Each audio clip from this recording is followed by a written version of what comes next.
Despite the fact he once said Brexit was his greatest regret, he's been wheeled in to try and turn the Tories' fortunes around. Wise move or fatal error? Next up. How did the police do on Armistice Day? 126 arrests and serious allegations of two-tiered policing. We'll look back and examine the evidence. And of course, we'll be crossing live to the funeral of Sir Bobby Charlton in Manchester, where the world of football are paying its respects to the greatest footballer of our generation.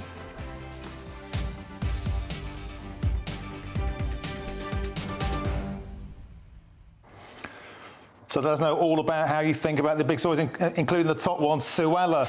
Is it suicide for the Tories? One of the last true Conservatives left has been axed. She criticised the Met for two-tier policing. Was she right? Let us know. Get in touch all the usual ways. GBViews at gbnews.com. But first, here's your latest news headlines with Sophia.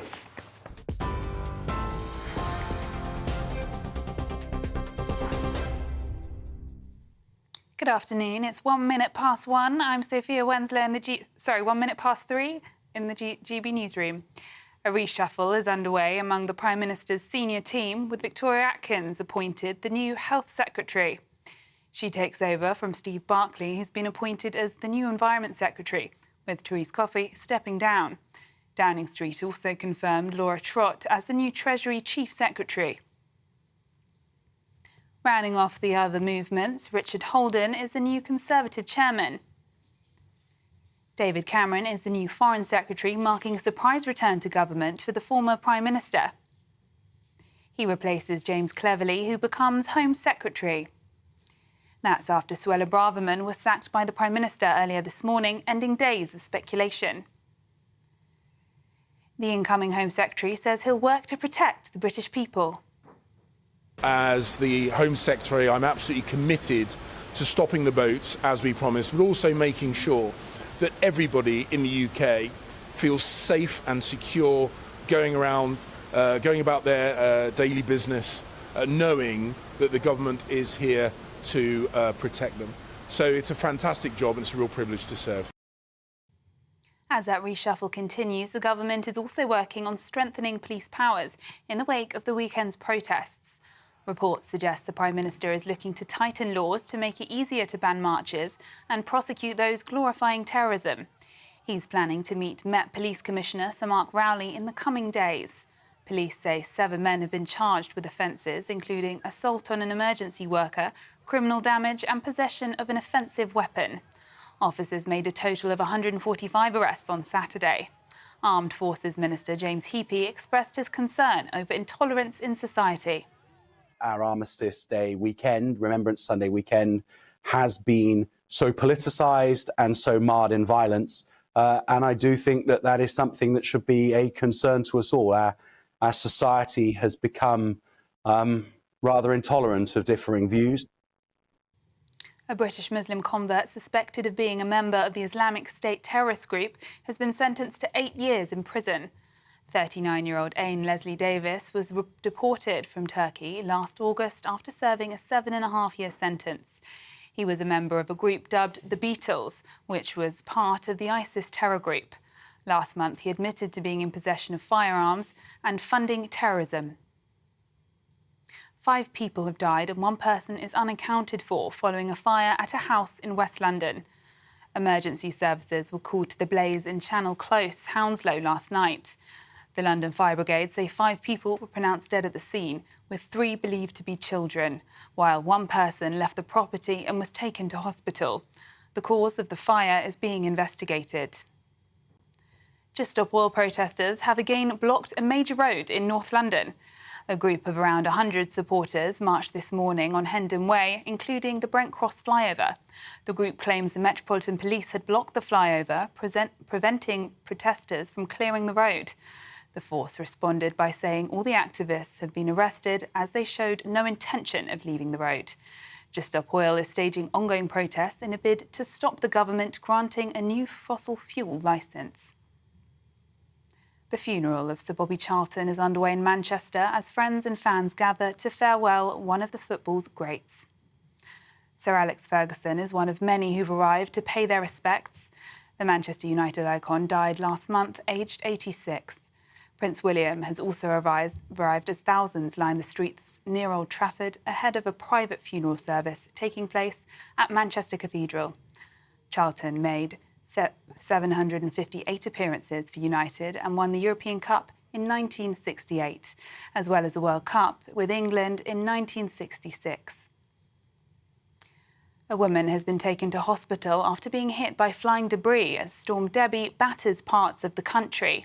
An amber weather warning for wind remains in place across the northwest of England.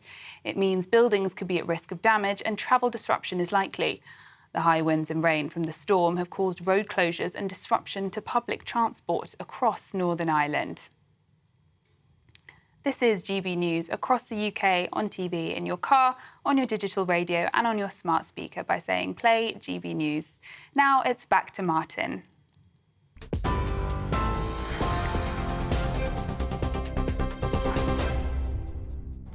Well, thanks for that, Sophia. Look, there's only one place to start today, and that's, of course, the day of bloodletting at the heart of the British government.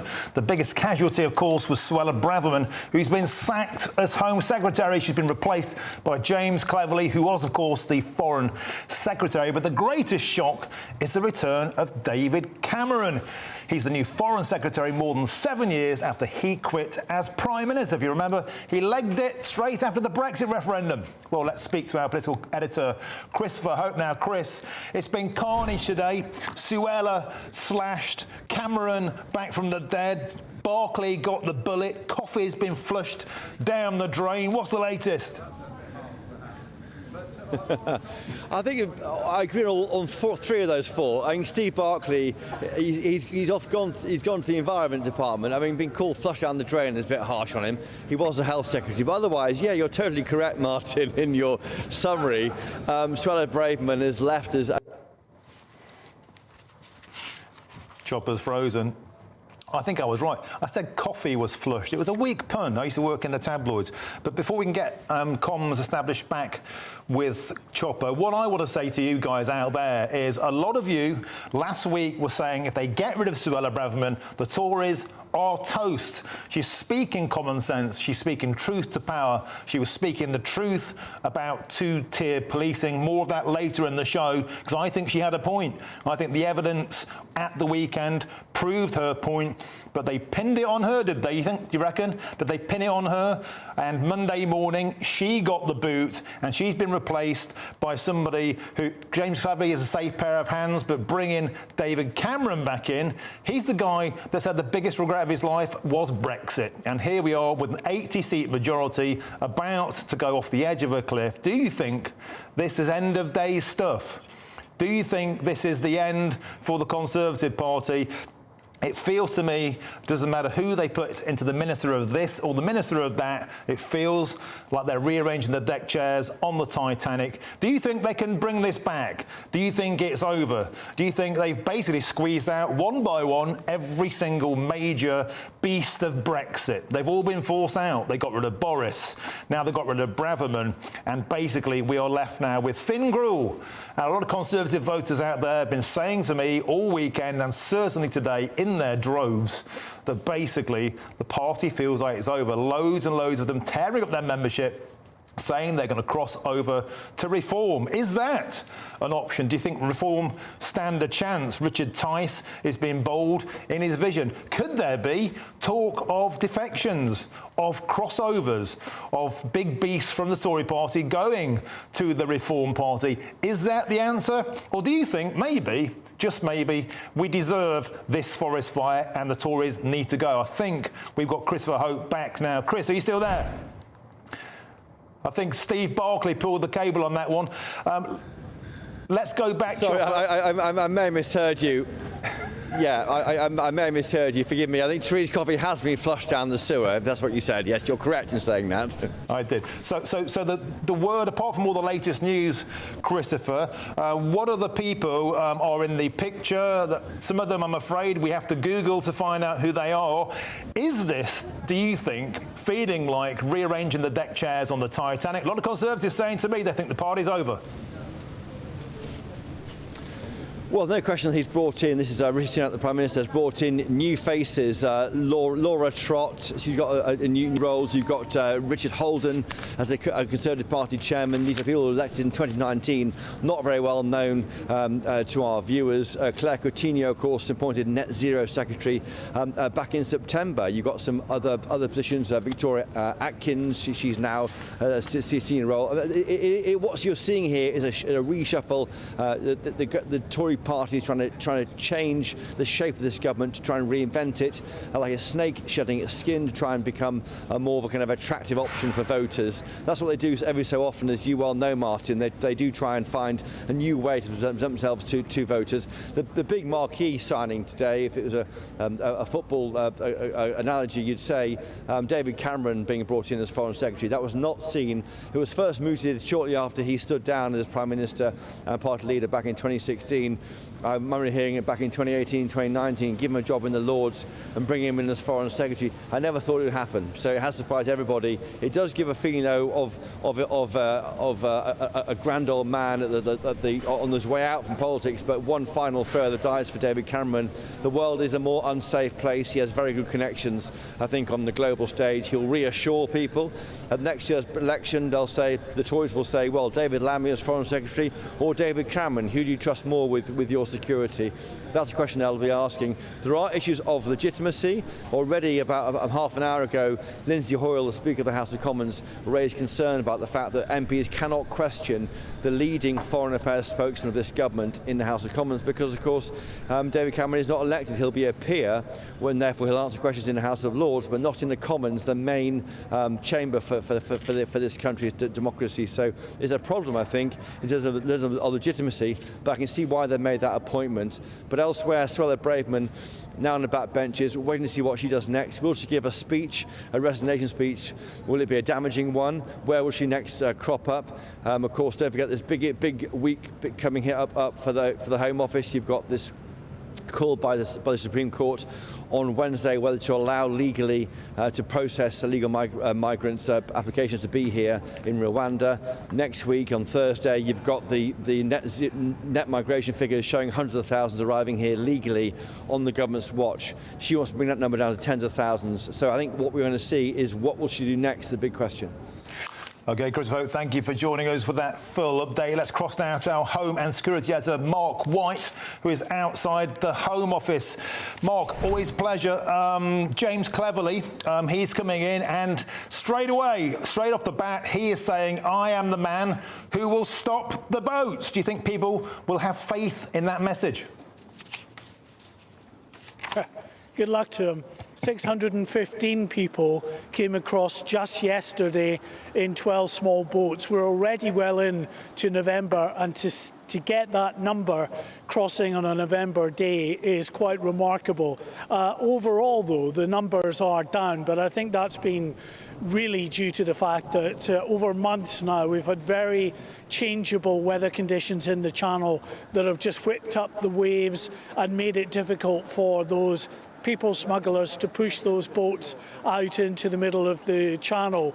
So they still have a real job on their hands to try to stop these people smugglers in their work. The government believes that Rwanda is the policy that will work wonders. Suella Braverman, of course, was wedded to Rwanda as well. Now James Cleverly inherits that policy, and his first big challenge will really be this Wednesday, when the Supreme Court will decide whether that Rwanda policy is lawful or not. If it's deemed not to be lawful, then it's difficult to see what the government is going to do. It's back to the drawing board for them in terms of coming up with a policy that's going to be enough of a deterrent factor for the people smugglers. It's going to break their business model because nothing really is working on a significant scale thus far. We've got numbers, as I say, that are a bit down, mainly due, I think, to the weather.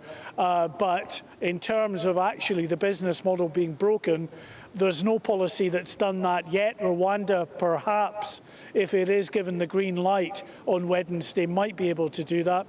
That's James Cleverly's issue now and his headache going forward. Not just that, of course, Martin, as you know, having covered this as well over recent months, there are many, many thousands of asylum seekers now already here in the UK, joined by 615 more yesterday, that are being housed in hotels in pretty much every community right across the country knows of a hotel in their area which has been given over to asylum seekers. The government wants to move away from that model, and in doing so they want to go to old military bases and other sort of purpose-built facilities that are more suitable for housing large numbers of people rather than taking hotels out of commission. Well, one big tester there, of course, is what James Cleverly is going to do about Wethersfield. RAF Wethersfield, which is planned to take 1,700 asylum seekers, there's a couple of hundred there at the moment. That's in his constituency, and he's already said very publicly when he was Foreign Secretary that he is against the Wethersfield site being used in this manner. Well, what does he do now that he's got the power to change that? Does he look for alternatives, or does he stick with Suella's plan, which is not going to be particularly popular, of course, with his own constituents? And it's worth repeating there, Mark, 615 illegals arrived on Remembrance Sunday. I think that's a talismanic moment in itself. Looking ahead, Cleverly's got lots in his in tray, but looking back, how do you think Suella Braverman will be remembered? What's her legacy? Well, she was certainly, you know, she took a hard line on small boats, but really, in sort of the proof is in the pudding, isn't it? And those small boats still kept coming under her stewardship here at the Home Office. You could argue that, you know, that is unfair because, of course, they've been mired in court challenges all this time. And until we get to the conclusion of that particular process, we won't really know whether the direction of travel that she was taking us on, i.e. down the path of sending hundreds, thousands to Rwanda, would actually have worked. Let's see if it does. James Cleverly, we believe, is just as wedded to Rwanda, and if it goes ahead, we'll see whether actually she was on the right track with what she was planning. On other issues, of course, she's unfiltered. I think she speaks from, you know, the heart. That is what she believes in a lot of the things that she said. I think many people in the country would probably have agreed with her in terms of her interpretation of those taking part in the marches these last few weeks and what motivated many of those on the marches. And also, I think her criticism of the Metropolitan Police, I'm sure many people agreed with. But as I say, it's unfiltered. I don't think that's the style of James Cleverly. He's not going to be as unfiltered as Suella Braverman was. And in terms of, I guess, repairing the relationship with Scotland Yard, well, that should be reasonably easy because Suella Braverman has been removed from the scene. So it doesn't really have much in the way of damage repair work to do. The fact that Suella Braverman is no longer in the post should be enough. And going forward, let's see what his relationship is like with Sir Mark Rowley, the Met Commissioner. But they are going to have to find a way forward to deal with the hundreds of thousands of people who are coming out, it seems now, every weekend.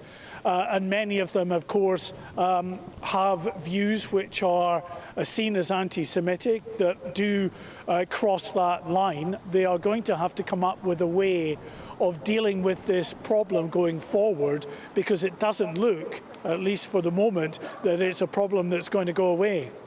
OK, Mark White, superb from the Home Office there. Thank you very much. Let's move on quickly now. I'm joined by political commentator Benedict Spence. Benedict, welcome to the show. Just a couple of days ago, we were seeing the Tories a toast if Suella gets slashed, and here we are. It happened. Yeah, it happened. I think we all kind of knew that it was going to happen, as much as, you know, she managed to hold on for the course of the weekend. I think that was always on the cards. I think it's a curious move bringing David Cameron into government, because I think it's done a lot to actually sort of distract people from the inevitable fallout of Suella Braverman being asked to leave. But I think that this is now this is sort of setting in stone the reality that the right of the party, the more sort of the insurgent side of the party, has lost for the time being, and that we will not be seeing a sort of a more right-wing type of government going into the next general election. I think the stall has been very firmly set out. That's not to say that we might not see some more right-wing policies going forward, because I think that there are many justified criticisms, actually, of Suella Braverman's performance. And we also need to remember, of course, that it's not David Cameron that's replacing her specifically. It's James Cleverly, a Brexiteer MP from that sort of Essex wing of the Brexit belt, if you like. So, I don't think it's all necessarily negative for the right of the party, but it's certainly a sign that for the time being, the centre has recaptured the ground, I think. What kind of message do you think it sends out, though, Benedict, that the Foreign Secretary of the United Kingdom is a former Prime Minister who said, "My biggest regret is Brexit"? And there he is. He's meant to be representing Britain on the international stage, living in eternal regret about the 17.4 million that voted for freedom. What does that say about what the Tory party thinks about a party, lest we forget, that was elected on a mandate of get Brexit done? Well, that's the key thing, is that, of course, Brexit has happened. Most people are not happy with how it's happened. It could have been better, could have been done differently, but it has happened. And what this says, I think, is less so much what it says to Brexiteers, more what it says to wavering Conservatives who might be considering voting Lib Dem or, heaven forbid, maybe even Labour at the next general election. It's saying to them, look, we have not abandoned you. We're listening to you. We're happy to try and give you an olive branch, be conciliatory. And what I think it says to Brexiteers is actually, you've got to try harder. I think that a lot of us who voted for Brexit were lulled into a sense of false security with Boris Johnson becoming Prime Minister and winning that great, stonking great majority, as they said. Actually, if you look, I think, at the caliber of a lot of Brexiteer ministers, since then, I don't actually think they've done what they should have done. I don't think they've done as well as they should have done. I'd take Suella Braverman as an example of that. She's talked a good game. But that is all she's done. She's talked and talked and talked. On her watch, actually, I don't think that many things have improved, frankly. And some people can say that that's because she doesn't necessarily have the authority to do so. But she should have made it clearer earlier that that was what she was fighting. I think what would have been better would have been a Brexiteer Home Secretary that took the rap when things go wrong, that held up the hands and said, things are not perfect and need to be fixed, but we're doing it, rather than wait until we were on the verge of yet another pro-Palestine march on Armistice Day, to then, at that stage, say nothing's working and throw the police under the bus. I think that was the issue. I don't think she's handled herself very well. I understand she's very popular. She says a lot of the right things. But to be a successful leader, especially to be the face of the Brexit wing of the party, it takes more than that. You need to follow through. That ultimately is what Brexiteers wanted. They wanted to take back control. They didn't just want to take back the rhetoric. Superb stuff as ever, Benedict Spence. Great. We'll have loads more on this huge story a little later in this hour, and there's plenty of coverage on our website, gbnews.com. You've helped to make that the fastest growing national news website in the country, so well done to all of you. Now, Rishi Sunak could give police greater powers to tackle protests following the Armistice Day clashes, which led to Suella Braverman, of course, losing her job. I'm Martin Daubney on GB News. This is Britain's News Channel.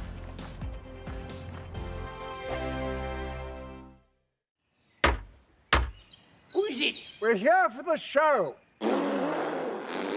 Welcome to the Dinosaur Hour with me, John Cleese. I was married to a therapist. And you survived? I thought we were getting Hugh Laurie. Second best. You interviewed Saddam Hussein. What's that like? I was terrified. I'm playing strip poker with these three. Ah! No, thank you. My CDs need to be put in alphabetical order. Are you going to be problematic again? The Dinosaur Hour. Sundays at 9 on GB News.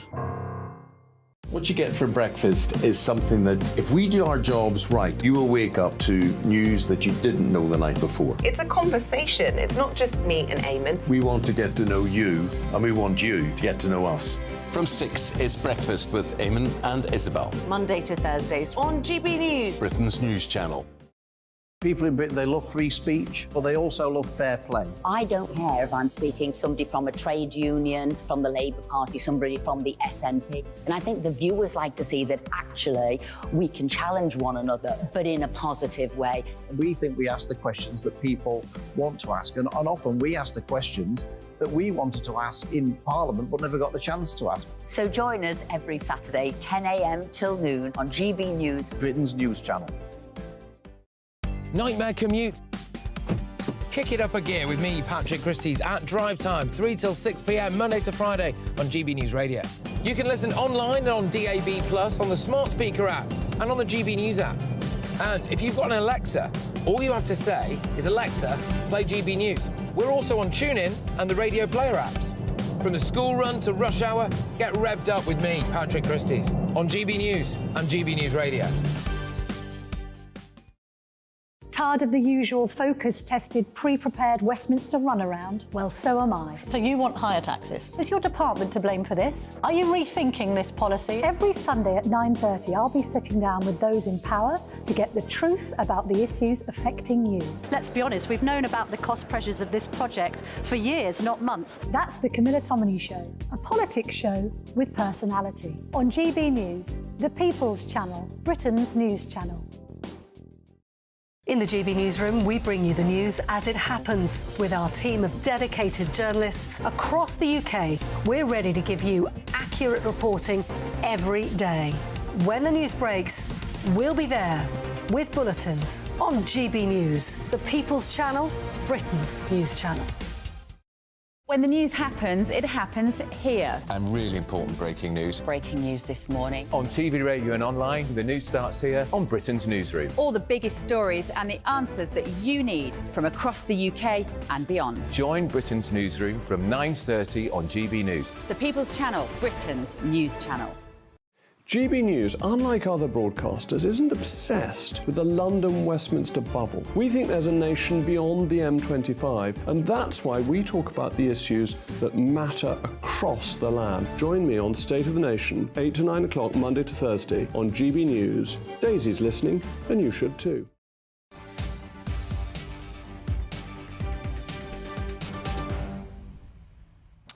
Welcome back. It's 3:27. You're watching and listening to me, Martin Daubney, on GB News. Now, in a few minutes, I'll look back on Suella Braverman's time as Home Secretary after she was sensationally sacked this morning. But before that, Rishi Sunak could give police greater powers to tackle protests following the Armistice Day clashes, which have left Suella Braverman, of course, out of her job. The police made in total 145 arrests, while 9 officers were injured. It's thought that Sunak is looking to tighten the laws to make it easier to ban marchers and prosecute those glorifying terrorism. Well, I'm joined now by Simon Harding, who's a former senior investigating officer with the Metropolitan Police. Welcome to the show, Simon. So 145 arrests over the weekend. A lot of people getting quite het up about the fact that maybe Suella Braverman had a point. We witnessed at the weekend 2-tier policing. What would you say to that?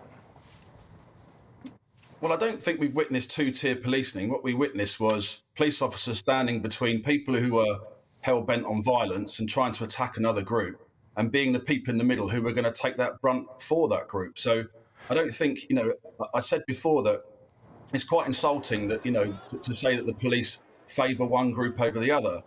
Certain groups will engage with the police, such as, those that are on the major protests will engage with police, and they set out routes and they had plans and things like that. There will have been there was a group there who, in their group, was set on violence. But the other groups don't engage like that. They just turn up and they make the police's job very, very difficult in those situations. OK, but there have been reports, documented reports of grossly racist and anti-Semitic stuff being shouted by some of those on the pro-Palestine march. Death to all the Jews, for example. Hitler knew how to deal with all these people. And even young children dressed as Hamas terrorists posing for selfies with Metropolitan Police officers who were smiling away. So there's clearly a problem about the rhetoric and the language used on some of these marches. Do you think that should lead to a clampdown on them happening in future weeks? Because it seems like they'll be happening every Saturday. Yeah, I mean, certainly those things that you see and those things are completely unacceptable. And when you deal with protests like this, you've got many thousands of people who completely and utterly outnumber the police, and there is that decision that you have to make against that risk that you pose to go into certain groups. Now, a number of officers were unfortunately dealing with one particular group who were hell-bent on violence. And so that risk of that other officers on the other protests to go in and take away officers to make those arrests is not great. It never plays out well. But of course, as you're saying there, that Sir Mark Rowley has already said many times that he needs the laws in place to be able to enforce them in the correct way. And of course, there were breaches of law. There was breaches of law all over the place. It's all over social media. People in our normal lives who are teachers, who are landscape gardeners, who are treasuries of football teams, who are the people who are committing these offences. And now the next focus is to ID those people and deal with them properly, whichever protest they were in, if they were anti-protest or in the protest. Now they get them ID'd and get them out of that situation. OK, Simon Harding, former senior investigating officer with the Metropolitan Police, thanks for joining us on the show. OK, there's lots more still to come between now and 4 o'clock, including, in a couple of minutes, I'll look back on Suella Braverman's time as Home Secretary after she was sensationally sacked this morning. But first, your latest news headlines with Sophia Wensler.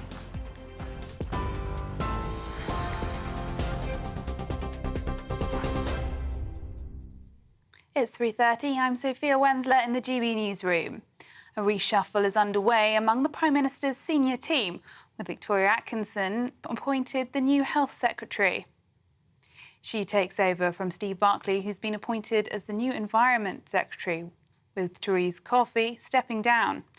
Downing Street also confirmed Laura Trott as the new Treasury Chief Secretary.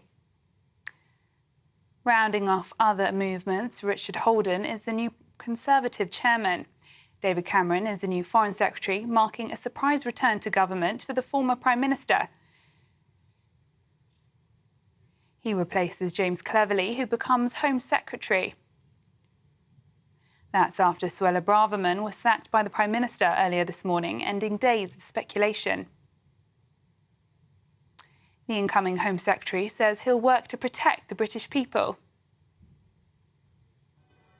The Prince of Wales has arrived for the funeral of one of football's greats, Sir Bobby Charlton. The private funeral service is taking place at Manchester Cathedral. Former Manchester United manager Sir Alex Ferguson is also one of the many who've arrived to pay their respects. And you can get more on all those stories by visiting our website, gbnews.com.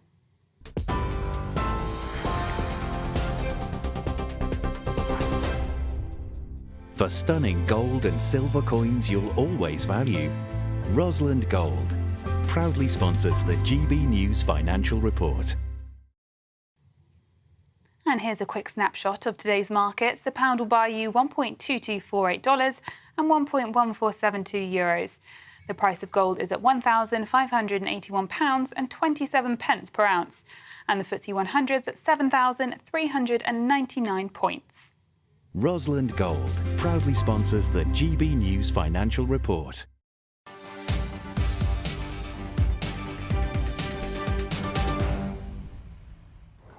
Thank you, Sophia. OK, let's get more on that top story now. Suella Braverman has been sacked as Home Secretary and been replaced by James Cleverly. Our Deputy Political Editor Tom Harwood has been looking back at Braverman's eventful spell in the job. I will not be hectored by out-of-touch lefties, or anyone for that matter. Suella Braverman divided opinion. Her detractors gave her the name Cruella, seeing the former Home Secretary as ruthless in her Conservative principles. Perhaps those same qualities were what drew legions of Conservatives on the right of the party to support her. The child of immigrants, the future Home Secretary read law at Cambridge, where she was elected chairman of the University Conservative Association. She went on to earn a master's in European and French law from Pantheon-Sorbonne University in Paris. After working as a barrister through the 2000s and several unsuccessful attempts to stand for Parliament, Braverman was elected in the safe Conservative seat of Fareham in 2015. Her political career was forged in the fires of the Brexit referendum, opposing her party leader in declaring for leave and, after the referendum chairing the hardline Brexit-supporting European Research Group of Conservative MPs. She became known as a Brexit Spartan, having voted against Theresa May's Brexit deal on all 3 occasions, leading to May's resignation as Prime Minister. I'm about to go to Buckingham Palace to tender my resignation to Her Majesty the Queen. Under Boris Johnson, Braverman's star rose, becoming Attorney General in February 2020. In the role, she was accused of politically driven meddling by referring the acquittal of the Black Lives Matter activists who tore down Bristol's Colston statue to the Court of Appeal. Despite the criticism, she was later vindicated when the Lord Chief Justice concluded significant damage to property was not covered by the right to protest. As Boris Johnson's government was collapsing, Braverman announced her intention to stand in the subsequent leadership election, although she did not resign her role. She stood on a right-wing platform and was eliminated in the second round. Suella Braverman is eliminated from the contest.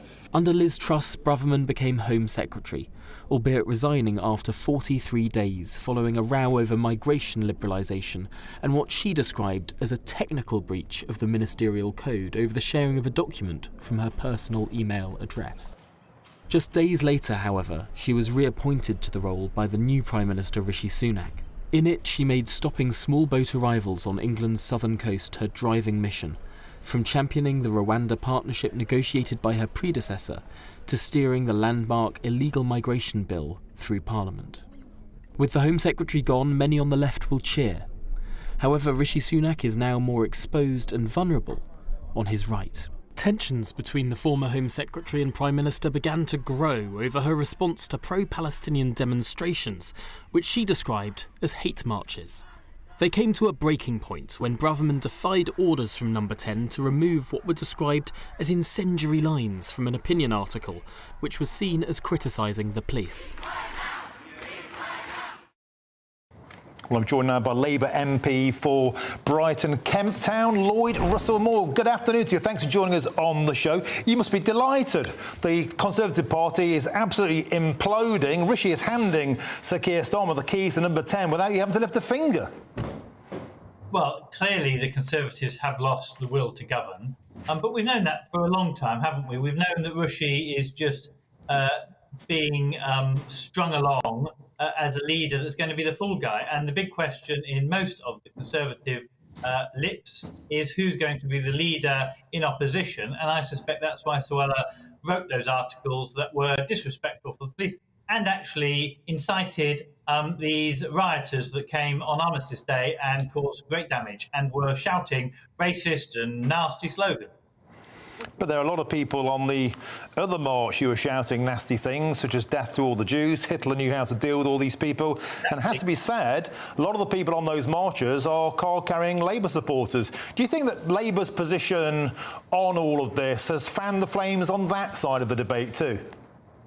No, well, Labour's position has been nuanced on it, hasn't it? We've said we understand people's right to protest within the law, and that there should be a humanitarian pause. I believe there should be a ceasefire. But Labour's position has not been saying that the police are wrong and they're one-sided, for example. And I think Suella, we know already, is, as I said on previous interviews, a nasty piece of work. She picks out a group of people and then tries to target them. And she did that with migrants, LGBT migrants and refugees earlier on in the year. She's now doing that with these demonstrations, and actually it's just totally unhelpful. If we want to live in a liberal society, we have to let people say things that we think are disgusting and wrong, but we don't criminalise them. And when they are criminalised, then we need to allow due process. It doesn't help undermining the police and rallying your Proud Boys to come and smash up things around the cenotaph, which was disgraceful. Well, she did, and she needs to go for that.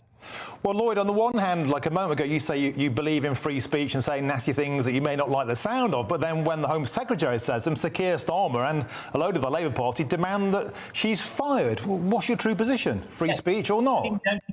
You don't seem to understand free speech, I'm afraid, then, mate. The difference is that I don't believe the state should be criminalising people for free speech things. I don't think we need to be punishing the police for not enforcing things that are legal but unpleasant. But I do think that people should be responsible for what they say, and if they say things that are unpleasant or unworkable if they directly go against orders of their boss in any workplace. If you ignore what your boss has said, and it's... Oh, he's gone.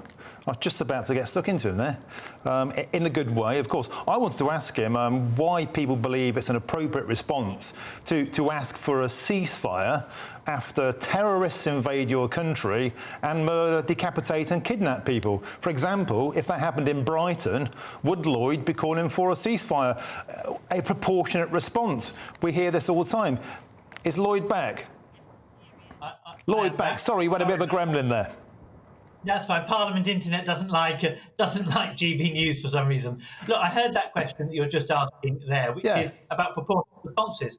Quite right. Proportionate responses are needed, and there's international law frameworks to permit that. Currently, international frameworks, I don't believe, are being met. A ceasefire is on both sides, and in the end, that's what will have to happen. There will need to be some sort of ceasefire. My view is that we need to push for that sooner rather than later, and then we need to, through criminal processes and through actions, make sure we dismantle Hamas and get those hostages released. There is no contradiction to saying there needs to be action against Hamas and saying there needs to be a ceasefire for humanitarian purposes. And if Brighton had been attacked, like we were with the IRA when they bombed a hotel in our city, I did not, and others did not, suggest that we go and mass bomb parts of Northern Ireland. In fact, we tried to do collective punishment, and it was an absolute disaster. So let's learn from our history that those kinds of responses don't work.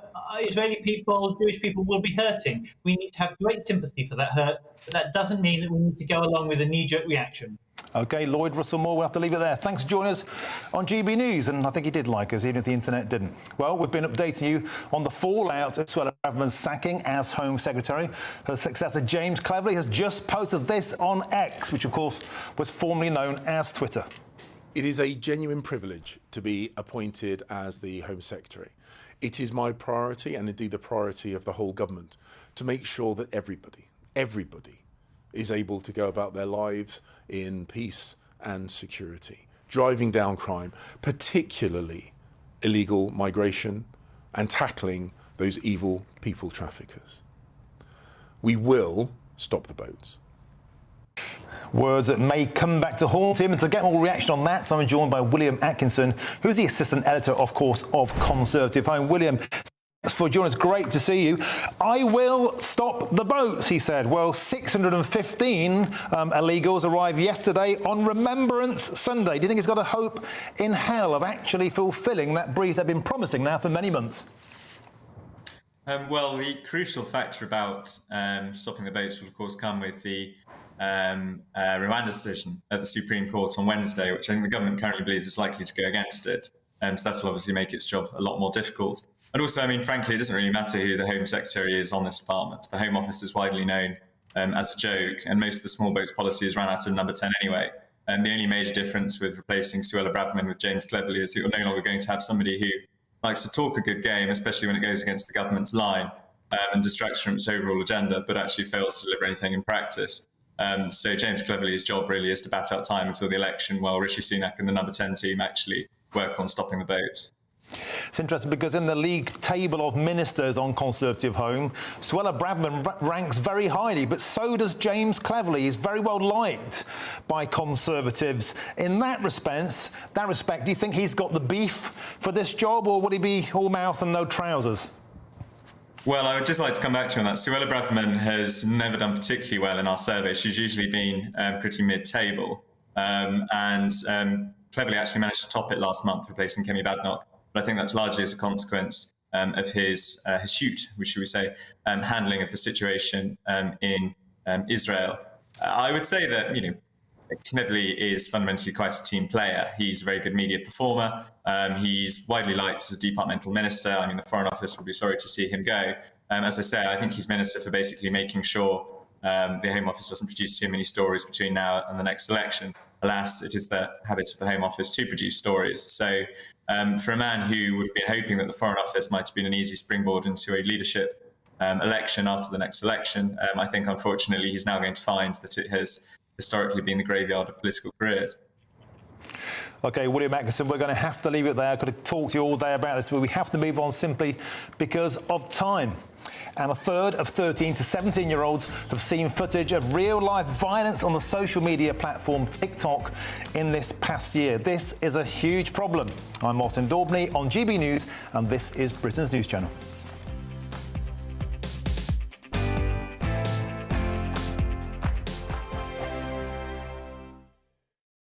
I think the most exciting bit for me is talking to people. People who I think are ignored often by the major news channels.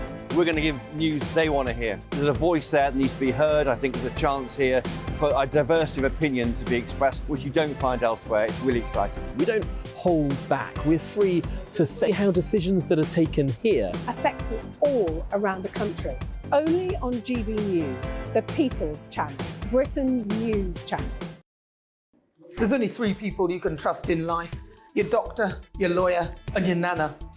I'm not sure. So join me, Nana Aquia, at 3 p.m. every Saturday and Sunday, where we discuss the biggest topics of the weekend. Be ready for battle. Could you be quiet? What is this? It's my new t-shirt. It's your new t-shirt. I don't bite. Well, not without a good reason. Always honest, always fun. Every weekend at 3 p.m. on GB News, the People's Channel, Britain's news channel. So Jubes and Kerr, we tackle the issues of the day with real, robust debate, both sides of the fence, battling it out with me in the middle with my forthright opinions and views. And often really interesting things happen because you start with a position and then by the end of the debate you find actually, well, I might not have thought about that one. What we need in this country is 2 new political parties. You should maybe think about doing a 2024 calendar. I'm Michelle Dewberry and I'm keeping you company right through until 7 o'clock this evening. GB News, the People's Channel, Britain's watching. Join us every night on GB News at 11 p.m. for Headliners, which is 3 top comedians going through the next day's news stories, which is exactly what you need, because when the establishment has gone crazy, you need some craziness to make sense of it. Headliners. You don't have to bother reading the newspaper. We've got it covered for you. Every night at 11 p.m. and repeated every morning at 5 a.m. We won't send you to sleep like some of the other paper review shows out there. So join us 11 p.m. every night on GB News. The People's Channel, Britain's news channel.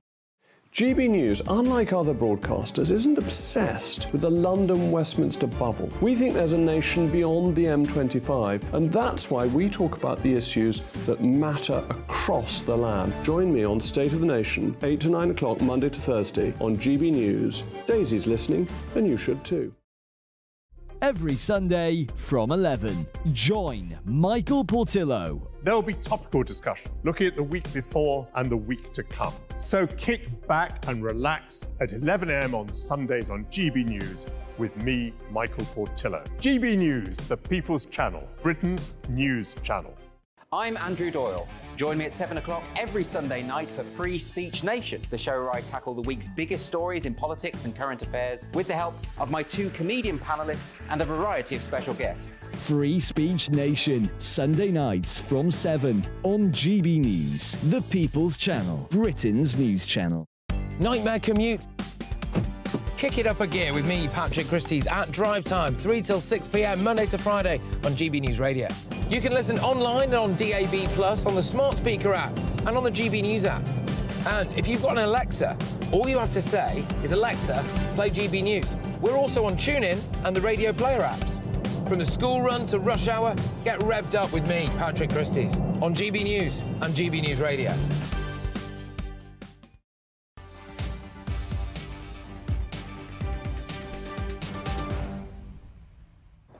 Welcome back. It's 3:48. You're watching and listening to Martin Daubney on GB News. Now, at 4 o'clock, I'll have the latest from a dramatic day on Downing Street as Suella Braverman is sensationally sacked and David Cameron is the comeback kid.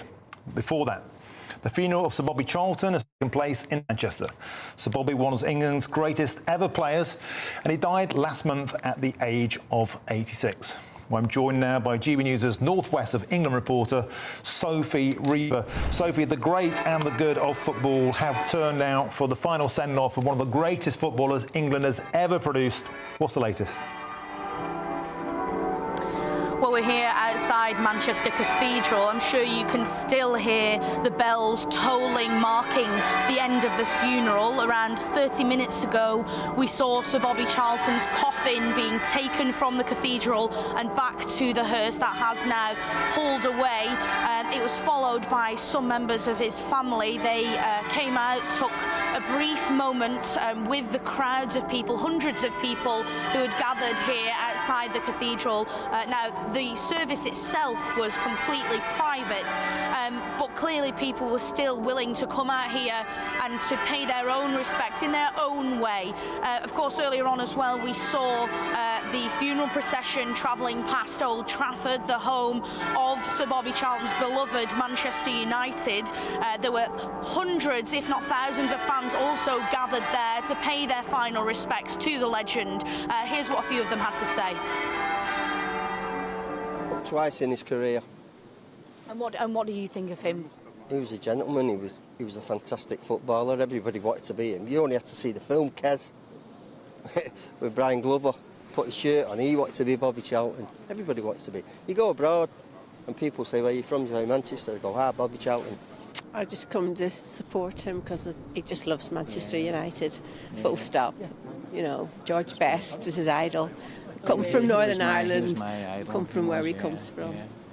But he was just magic, really. Yeah. Bobby, he was just a gentleman. Obviously a national icon. That's all I can really say. He was a wonderful person, on and off the pitch. You hear these words over and over again: legend, gentleman, icon. No one has a bad word to say about Sir Bobby Charlton, and that is truly reflected in the sheer volume of people who've come out here in Manchester today to pay their respects to the legend of football.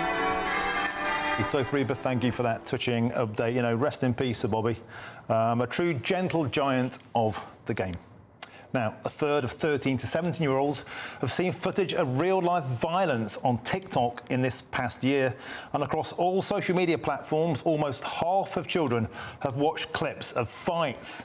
The survey also found that more than a quarter of teenagers had seen posts showing or encouraging harm to women and girls. Well, joining us now is behavioural psychologist Joe Hemmings. Joe, I think this is something that's really concerning. I'm a libertarian, I'm not into censorship, but one thing I know from my own children's experiences of seeing this violence, often it's staged, it's a form of bullying, fights are started at school, they're filmed, they're spread around, it's a great way of shaming people, and I think it's a pretty sinister thing and we should do something about it. What do you think?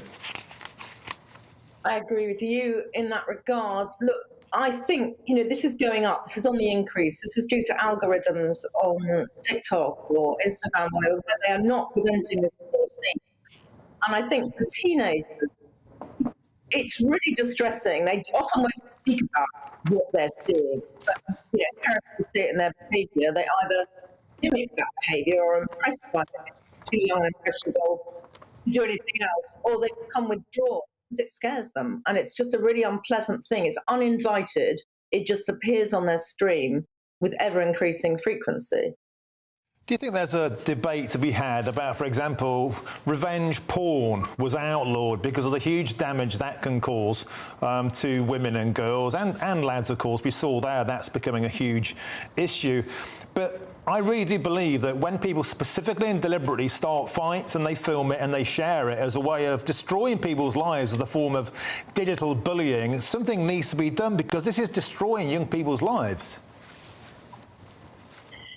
Yeah, it is. And I think, the only way is to sort of educate people into what this is doing, for parents to talk to them, for schools to talk to them, for them to get the sense that what they're doing is bullying, is sad, is not clever, is not big, is not bright, and is actually scaring some people and not in the kind of way that they intend. It's not making them look bigger people. I just think it's got to come partly from education.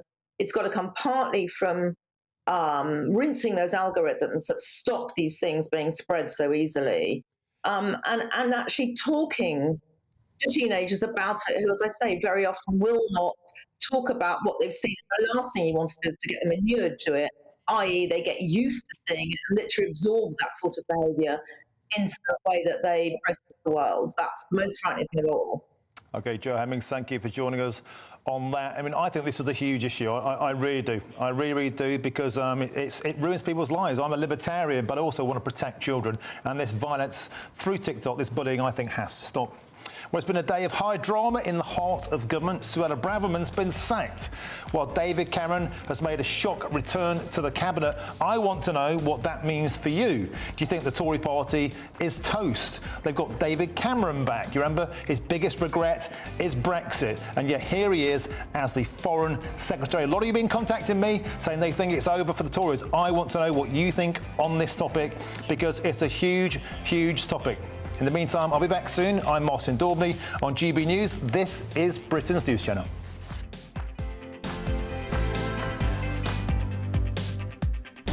I'm Alex Deakin. This is your latest weather update from the Met Office right here on GB News. Storm Debbie will be clearing away through this evening, but for the rest of this week there will be further spells of wet and windy weather. Here is the storm system, the strongest winds just to the south of it, so across northern England and parts of Wales through this afternoon. But the storm is now heading out into the North Sea, still very blustery, and still more rain to come into eastern Scotland from that low pressure as well. So not completely done with the storm just yet, but overall things calming down a bit overnight. There'll be more showers coming into the west, and particularly by dawn, some heavy downpours coming into the far southwest. Temperatures mostly high single figures, 10 or 11 in the far south. We could get a bit lower than that in northern Scotland, where the winds do ease. Now, that rain in the morning could cause some problems. A band of very heavy rain, some thunderstorms mixed in with that, just moving across the south. It'll zip through pretty quickly, but flashes of lightning, rumbles of thunder, along with some torrential rain and gusty winds for a short while before that heads away. Then we're left with lots of showers over northern England, Scotland and Northern Ireland. Some decent spells of sunshine in the afternoon over the Midlands and Wales. Again, temperatures mostly 9 or 10 in the north, 13, 14 further south. Wednesday's generally a calmer day. Still plenty of showers for parts of Northern Ireland, northwest England and Scotland, but something a bit brighter in the far north and mostly dry across the south, and the winds perhaps a little lighter as well. Bye for now.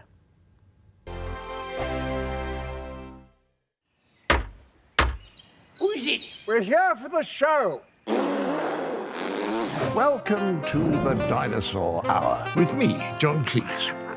I was married to a therapist. And you survived? I thought we were getting Hugh Laurie. Second best. You interviewed Saddam Hussein. What's that like? I was terrified. I'm playing strip poker with these three. Oh! No, thank you. My CDs need to be put in alphabetical order. Are you going to be problematic again? The Dinosaur Hour. Sundays at 9 on GB News. What you get for breakfast is something that, if we do our jobs right, you will wake up to news that you didn't know the night before. It's a conversation. It's not just me and Eamon. We want to get to know you, and we want you to get to know us. From 6, it's Breakfast with Eamon and Isabel. Monday to Thursdays on GB News. Britain's news channel. People in Britain, they love free speech, but they also love fair play. I don't care if I'm speaking somebody from a trade union, from the Labour Party, somebody from the SNP. And I think the viewers like to see that actually we can challenge one another, but in a positive way. We think we ask the questions that people want to ask, and often we ask the questions that we wanted to ask in Parliament but never got the chance to ask. So join us every Saturday, 10 a.m. till noon on GB News, Britain's news channel. Nightmare commute. Kick it up a gear with me, Patrick Christys, at drive time, 3 till 6 p.m, Monday to Friday on GB News Radio. You can listen online and on DAB+, on the smart speaker app and on the GB News app. And if you've got an Alexa, all you have to say is, Alexa, play GB News. We're also on TuneIn and the Radio Player apps. From the school run to rush hour, get revved up with me, Patrick Christys, on GB News and GB News Radio. Tired of the usual focus-tested, pre-prepared Westminster runaround? Well, so am I. So you want higher taxes? Is your department to blame for this? Are you rethinking this policy? Every Sunday at 9:30, I'll be sitting down with those in power to get the truth about the issues affecting you. Let's be honest, we've known about the cost pressures of this project for years, not months. That's the Camilla Tominey Show, a politics show with personality. On GB News, the People's Channel, Britain's news channel. In the GB Newsroom, we bring you the news as it happens. With our team of dedicated journalists across the UK, we're ready to give you accurate reporting every day. When the news breaks, we'll be there with bulletins on GB News, the People's Channel, Britain's news channel.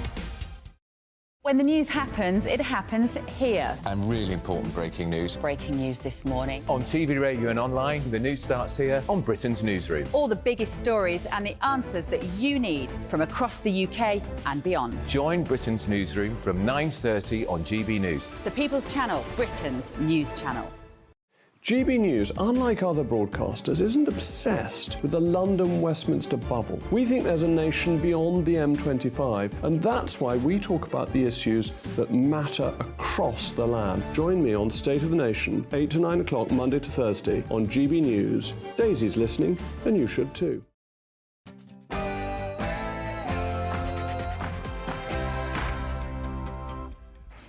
It's 4 p.m. Welcome to GB News with me, Martin Dalby. Tons to come up in the next hour, including it's been a nightmare on Downing Street. Suella slashed. Was she stabbed in the back? Are the Tories toast? We'll have Philip Davis on the show soon discussing that. And the comeback kid, despite his biggest regret being Brexit. He is now our Foreign Secretary. And the big question is this cabinet reshuffle going to do the job, or is it merely rearranging the deck chairs on the Titanic? Next up, we'll be asking a veteran what he thought about the Armistice Day marches, the protests, the 145 arrests, two-tier policing. What does a combat veteran think about the events of the weekend? And finally, white working class lads are the bottom of education, have been for 20 plus years. No one seems to give a damn about them in politics. Is the answer to pull them up by their bootstraps by teaching them to be proud about working class culture? All of that to come in the next hour.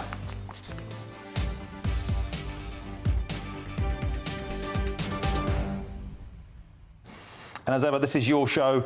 Get in touch, please. gbviews@gbnews.com. Was Suella stabbed in the back? Can Cameron save the day? Is it over for the Tories? What about two-tier policing on Armistice Day? What do you make of that? Did Suella have a point? All of that in the next hour. But first, here's your news headlines with Polly Middlehurst.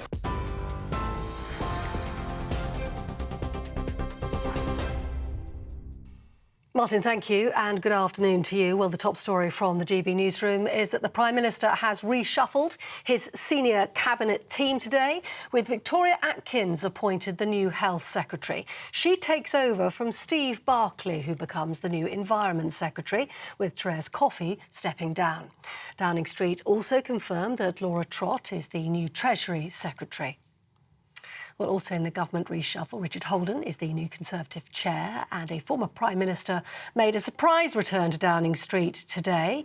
David Cameron is the new Foreign Secretary, returning to number 10 just 7 years after he left. He replaces James Cleverly, who takes up the role of Home Secretary, and that's after Suella Braverman was sacked by the Prime Minister earlier on this morning, ending days of speculation about her job security in government.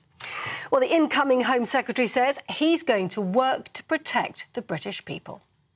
As the Home Secretary, I'm absolutely committed to stopping the boats, as we promised, but also making sure that everybody in the UK feels safe and secure going about their daily business, knowing that the government is here to protect them.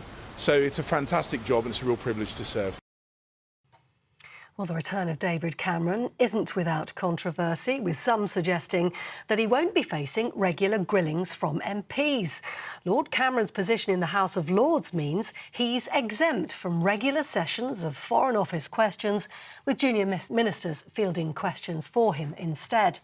The shadow Foreign Secretary David Lammy is among those criticising his appointment, calling the new Foreign Secretary an unelected failure from the past who can't be held to account. And as that reshuffle continues, the government is also working on strengthening police powers after the weekend's pro-Palestine protests. Reports suggest that the Prime Minister is looking to tighten laws to make it easier to ban marches and prosecute those supporting or even glorifying terrorism. He's planning to meet Met Police Commissioner Sir Mark Rowley in the coming days. Police, meanwhile, say 7 people have been charged with offences, including assault on an emergency worker, criminal damage and possession of an offensive weapon. Officers made a total of 145 arrests on Saturday. The Armed Forces Minister, James Heappey, expressed his concerns. Our Armistice Day weekend, Remembrance Sunday weekend, has been so politicised and so marred in violence. And I do think that that is something that should be a concern to us all. Our society has become rather intolerant of differing views. Meanwhile, a British Muslim convert suspected of being a member of the Islamic State terrorist group has been sentenced to 8 years in prison. 39-year-old Ain Leslie Davis was deported from Turkey last August after serving a 7.5-year sentence. He was a member of a group dubbed the Beatles, which was part of the ISIS terror group. Last month, he admitted to being in possession of a firearm and funding terrorism. 5 people have died and 1 person is unaccounted for following a fire at a house in West London. The emergency services were called to a blaze in Hounslow late last night. The London Fire Brigade saying 5 people were pronounced dead at the scene, with 3 of those believed to be children. 1 person was taken to hospital. The cause of the fire is not yet known. Just Stop Oil protesters have blocked a major road in North London. A group of around 100 supporters marched this morning on a main road near the Brent Cross flyover. The group claiming the Metropolitan Police had blocked the flyover, preventing protesters from clearing the road. The force responded by saying all activists had been arrested as they showed no intention of leaving the road. Just Stop Oil is staging ongoing protests in a bid to stop the government granting new fossil fuel licences. And lastly, the funeral of Sir Bobby Charlton has been taking place in Manchester today, and friends and fans have gathered to bid farewell to one of football's greats. The Prince of Wales was one of those in attendance earlier. Thousands lined the streets near Old Trafford. Also in attendance today, the former Manchester United manager, Sir Alex Ferguson. Sir Bobby Charlton made 758 appearances for Manchester United and helped the team win the European Cup in 1968, as well as, of course, the World Cup with England in 1966. This is GB News across the UK on TV, in your car, on digital radio and on your smart speaker by saying play GB News. This is Britain's news channel.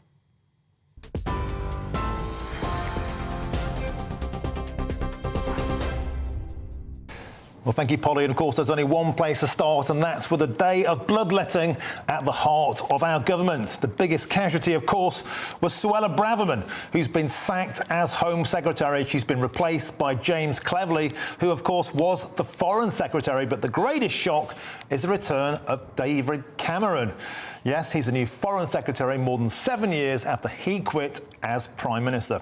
Well, GB News presenter and Conservative MP for Shipley, Philip Davis, joins me now. Philip, so a day of carnage. Let's start with Suella. She spoke what a lot of people out there were saying was the right thing to do. She criticised two-tier policing. Many thousands of Conservatives agreed with her, and yet she's been axed. Has she been stabbed in the back?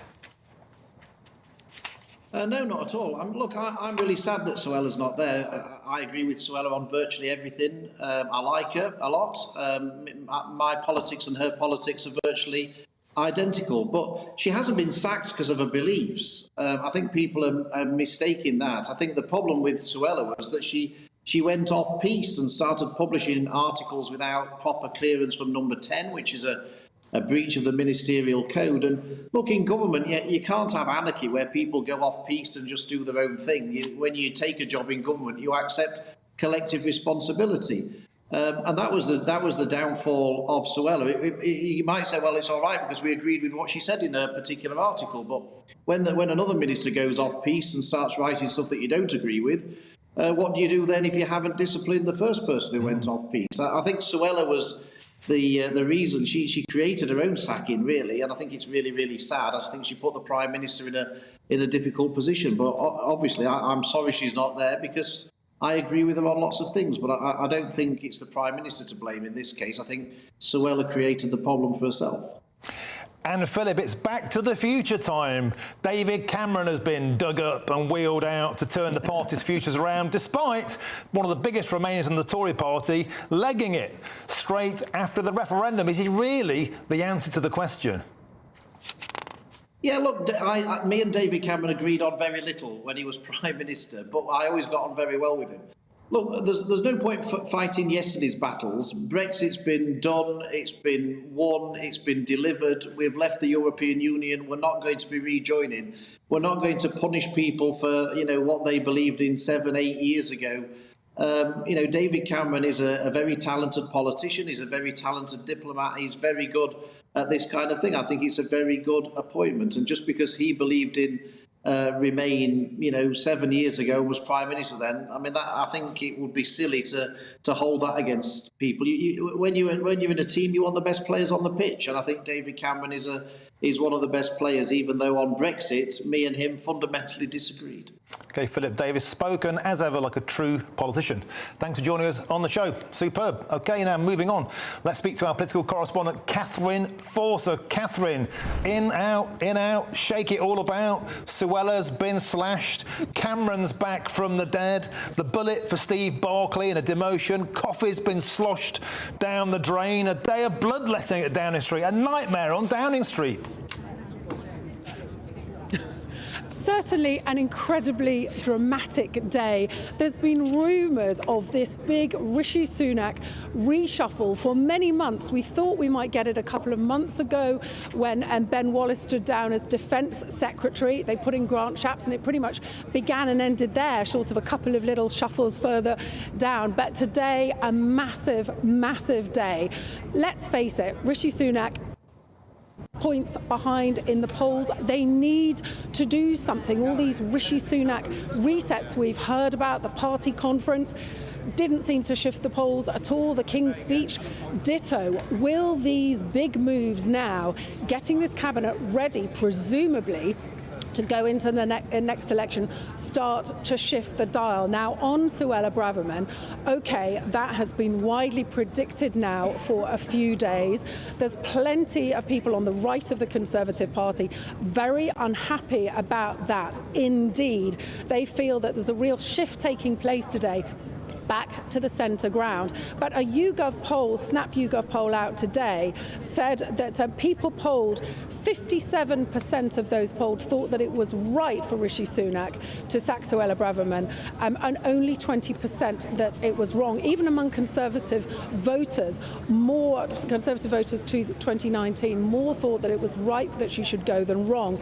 But David Cameron, that's altogether a different kettle of fish, isn't it? And really massively divisive. You could predicted that Suella Braverman was going to get the chop, but who would have thought that ex-Prime Minister, the man that led us into the Brexit referendum, and then when he went the way he didn't want it to go, basically walked off, would be brought back into one of the highest offices as Foreign Secretary. And the same YouGov poll, only about a quarter of people thought that that was good. About 40% said they didn't know, and 35% think that that is not a good idea. Now, there's plenty of Conservatives very happy about it, think that the grown-ups are back in charge. Let's see. Some other moves, of course, Victoria Atkins to health, Steve Barclay to the environment. We've suspected for a long time that Therese Coffey was the Environment Secretary. She was a key ally of Liz Truss. We thought she would go. Steve Barclay gone from health. Will Victoria Atkins be able to have a better relation with the doctors, be able to get an end to these strikes. Let's see what happens. We're not quite finished yet. A few more announcements probably still to come. We'll be here throughout the rest of the afternoon. OK, Catherine Forster live from Downing Street. Please stay there. You're right, I think it's going to be the night of the long knives coming up. Now, former Labour Party spokesman James Mathewson joins me now. James, you must be delighted. This is turning into a car crash on Downing Street. The Labour Party effectively don't have to do anything. I wish I could be delighted, Martin. It is absolute chaos. You're right. Unfortunately, the day that we've had, you would hope that we would be taking joy in it as the Labour Party, you know, and as the party that is undoubtedly preparing for government, as this government seems to be preparing for opposition from the appointments we've seen today. But it's just embarrassing, to be honest, because anybody who cares about Britain's reputation on the world stage internationally is going to be absolutely mortified by today's news. Because you've got a Prime Minister who's fallen back one of his predecessors to come and do the job of international relations. It's just mortifying. But of course, James, while the Conservatives undeniably have their own issues, so does the Labour Party, particularly still around your Palestine problem. And we've seen with the march on Saturday, hugely anti-Semitic things being shouted out, hugely damaging things. And of course, a lot of people on the political left from the Labour Party are aligned with these people. Do you think it's time for the Labour Party to denounce Hamas, to make a distance from these protests and to call for them to be banned? And I admit, maybe Suella Braverman had a point. I think the Labour Party's done everything that it needs to do in the past couple of years under Keir Starmer to really take on that issue of anti-Semitism. And I think it's won back the trust of those Jewish communities doing so. And I think the line that Keir Starmer walks now is a cautious one. It is the line that any future Prime Minister should be walking, which is caution, the direct opposite of what we saw Braverman doing as Home Secretary, which was incendiary language, causing chaos and division all over the place. We need sensible government, and I think it's time for Labour to step up to the plate. Do you think, James, that Sir Keir Starmer is very well known for sitting on a fence so long, he might as well get a job in B&Q? Is this what the point is now? It's like, let's say that we think Israel has the right to defend itself, but also let's have 350 councillors demand a ceasefire, 11 resign, including a minister, resignation watch for other ministers we hear. It's a balancing act that you can't sit on the fence for forever, isn't it? You're absolutely right, and it is a challenge. And being the leader of a political party in Britain, being a Prime Minister who always has to be the leader of a political party, if you remember from our system, as it is at the moment, unfortunately, the way that works means that you have to balance all of these bits and pieces. I think Keir Starmer's work in tackling the party issues early on in his leadership is starting to pay off now, because he can say, we've got these elements under control, we've done the hard work, we've looked internally and fixed our problems, which we had many of, and we've dealt with them head on. Now we can prepare for government. And I mean, look at the shambles that's currently sitting there at the moment when you've got, people on the world stage look at us. Imagine if we had Joe Biden calling Bill Clinton back, to deal with international relations. We'd be laughing at America. And rightly so, the rest of the world is laughing at us at the moment, unfortunately. OK, James Mathewson, former Labour Party spokesman, thanks for joining us on GB News. Always a pleasure.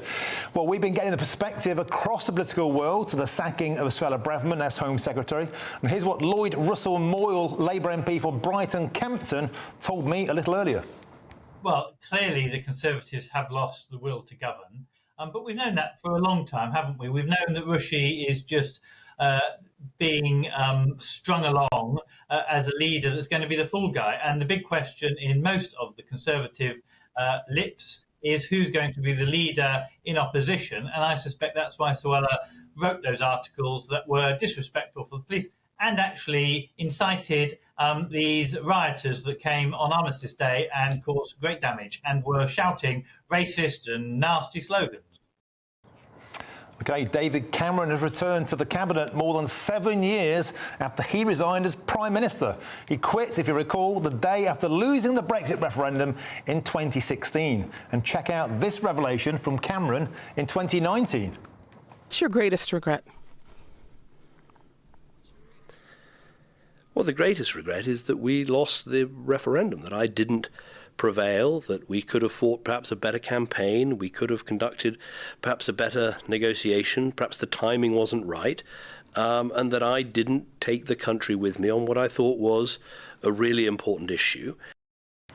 And there we have it. After a dramatic pregnant pause, He admitted, David Cameron, my biggest regret is losing the Brexit referendum. And today, ladies and gentlemen, he is your Foreign Secretary.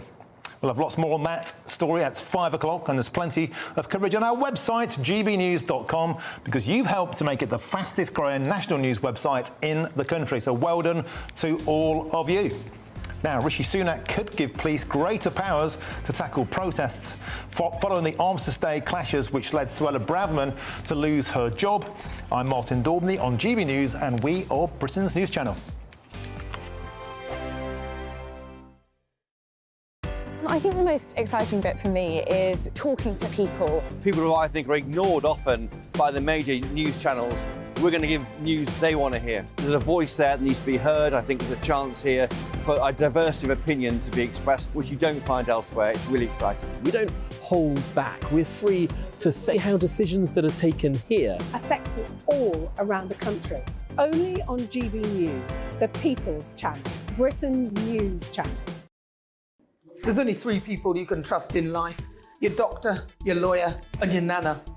I'm not sure. So join me, Nana Aquare, at 3 p.m. every Saturday and Sunday, where we discuss the biggest topics of the weekend. Be ready for battle. Could you be quiet? What is this? It's my new It's t-shirt. your new t-shirt. I don't bite. Well, not without a good reason. Always honest, always fun. Every weekend at 3 p.m. on GB News, the People's Channel, Britain's news channel.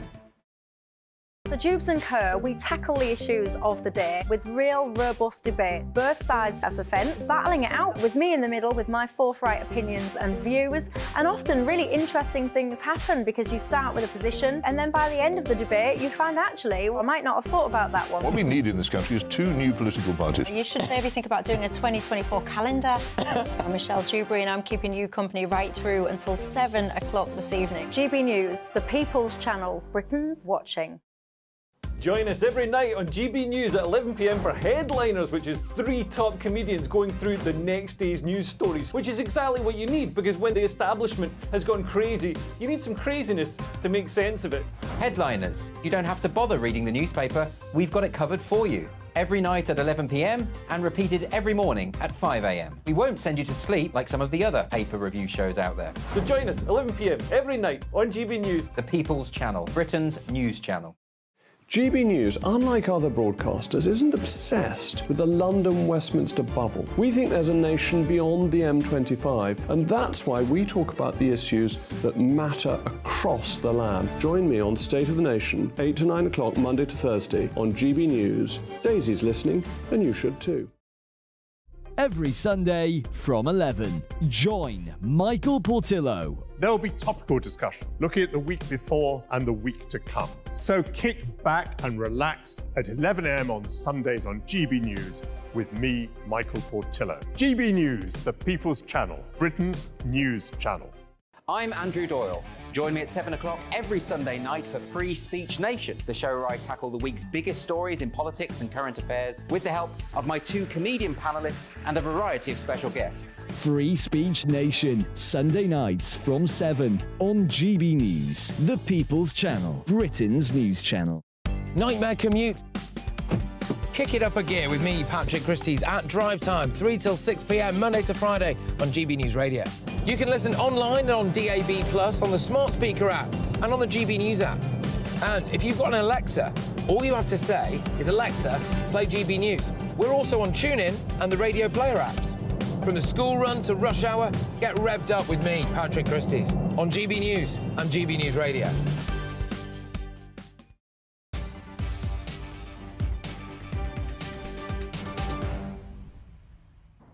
Welcome back. It's 4:22. You're watching or listening to Martin Daubney on GB News. Now, in a few minutes, I'll speak to one of David Cameron's former advisors after the ex-Prime Minister made a shock return to government today. But first, Rishi Sunak could give police greater powers to tackle protests following the Armistice Day clashes, which have left Suella Braverman out of a job. The police made a total of 145 arrests, while 9 officers were injured. It's thought that Sunak is looking to tighten the laws to make it easier to ban marchers and prosecute those glorifying terrorism. Well, despite the political rows and the protests, the nation remained focused on honouring our servicemen and women over the weekend. King Charles led the nation in tribute to those who paid the ultimate sacrifice to protect our freedom. Our royal correspondent, Cameron Walker, has this report.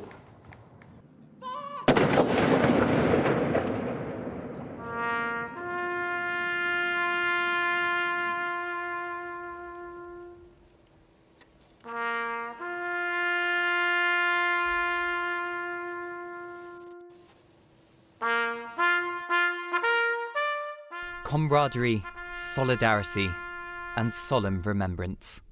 A chance to honour those who died for our freedoms, which for some included the freedom to protest. Many exercised that right on Saturday, much of it peaceful, but clashes broke out. Sunday, though, was a time for silent reflection. King Charles led the nation in tribute, laying a wreath at the cenotaph alongside his son, the Prince of Wales. The Duke of Edinburgh and the Princess Royal also paid their respects, and the Queen's equerry laid a wreath on her behalf.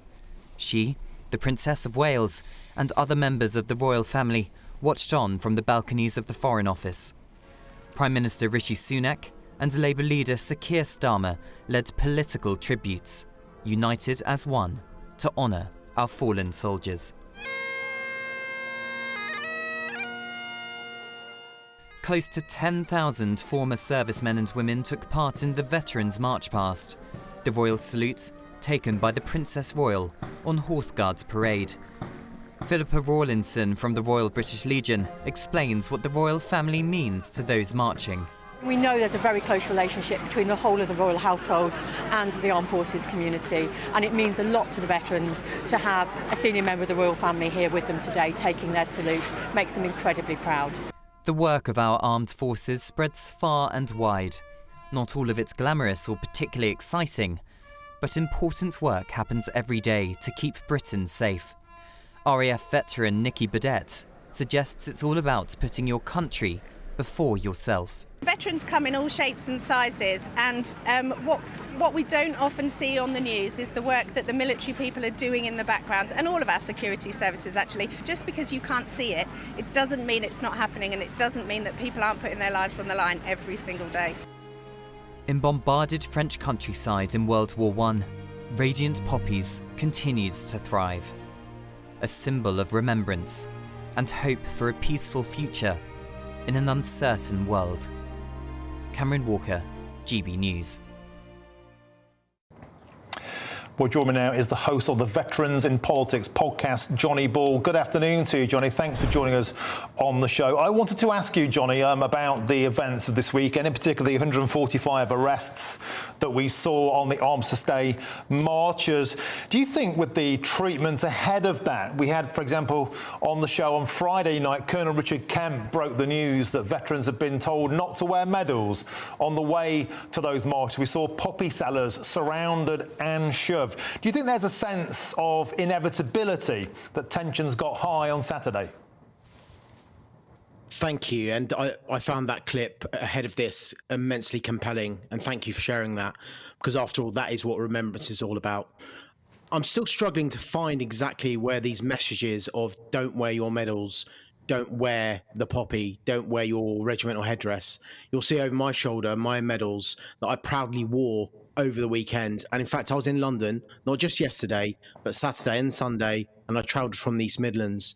And every step of the way, including being accompanied by my wife, I felt safe and secure, and took the moment to thank the police for making that environment happen. We can't hide away from the fact that it was different this year. There was a large group of people, and there were another group of people as well trying to disrupt what they were up to, and we were kind of in the middle of that. And I just think there's been too much politics, too much attention to extreme elements of our society which are in the minority, when we should be focusing exactly what you just did now a moment ago in that clip on Remembrance. Yeah, and it was incredibly sort of sad to see the clashes. Nobody wanted those clashes. As a consequence, it has taken the scalp of the Home Secretary, Suella Braverman. Do you think that was the right thing to do for her to go? Well, whether or not it's right or wrong, I'll leave that both to the Prime Minister and the Conservative Party to decide and its membership. But I don't think her comments in the lead up to that were particularly helpful. It detracted away from the core message of remembrance. I think for the police officers on the ground, they would have, I know what it's like myself. I've been into public disorder situations. I served in Northern Ireland during the Troubles. And going into those situations on the streets, where you've got highly tense scenarios with communities banging against each other and you're in the middle. I've been in that situation. And when that happens, you want the support of your chain of command. And the former Home Secretary is part of that chain of command. So therefore, her words matter. And because that passes on the rhetoric further down. And I don't think it was particularly helpful. And Johnny, what's the overriding sentiment now within the veteran community that you've spoken with over the weekend about the trouble that broke out? What's the morale like amongst the veteran community now? I'll be honest with you, we didn't even talk about it. We did not let those idiots, and let's call them out for what they are, whether it's on the far right or the far left, they are idiots. We did not let their activities disrupt our activities, which was to remember. I was so fortunate to be shoulder to shoulder, really close to the cenotaph with my fellow team members from the Invictus Games, of which I took part in this year. And we came together as a family. When that 11 o'clock rang on Big Ben, it reverberated around Westminster and it reverberated around me. The emotion overcame me. And I stood there and my eyes shut with tears in my eyes, remembering the lives of my school friend, Tom Tanswell, who died in Iraq, my classmate from the Defence School of Languages, Anthony Downing, who died in Afghanistan. And that is what Remembrance is about. I was also able to take some quiet time down at the Iraq-Afghan Memorial, which is just behind MOD main building in the gardens there. And I was very fortunate to be at the unveiling of that with Her Majesty the Queen.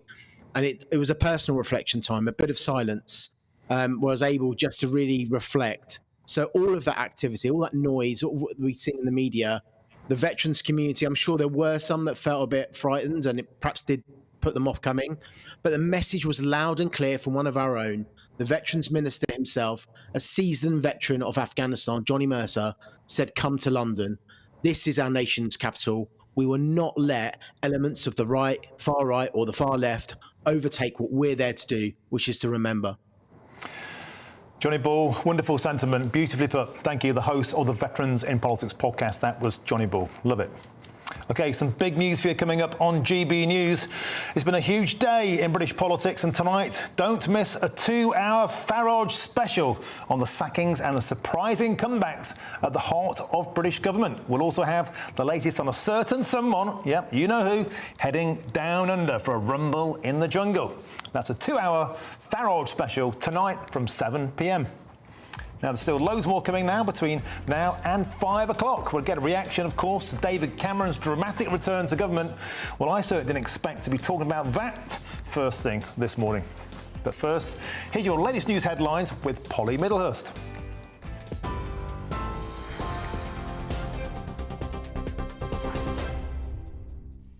Martin, thank you. In the top stories this hour, the Prime Minister has reshuffled his senior cabinet team today, with Victoria Atkins being appointed the new Health Secretary.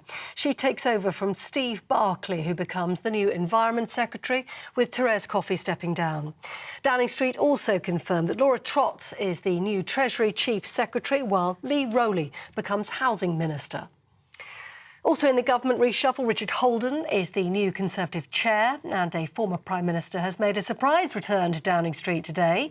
Yes, David Cameron is the new Foreign Secretary, returning to number 10 just 7 years after he left. He replaces James Cleverly, who takes up the Home Secretary portfolio, and that's after Suella Braverman was sacked by the Prime Minister earlier on this morning, ending days of speculation about her job security in government. Well, the incoming Home Secretary says he's going to work to protect the British people. And finally, the Prince of Wales has arrived for the funeral of one of football's greats, Sir Bobby Charlton, which took place today. The private funeral service is taking place in Manchester Cathedral. Former Manchester United manager Sir Alex Ferguson is also one of the many who've arrived to pay their respects. Those are the headlines. More on all those stories by heading to our website, gbnews.com.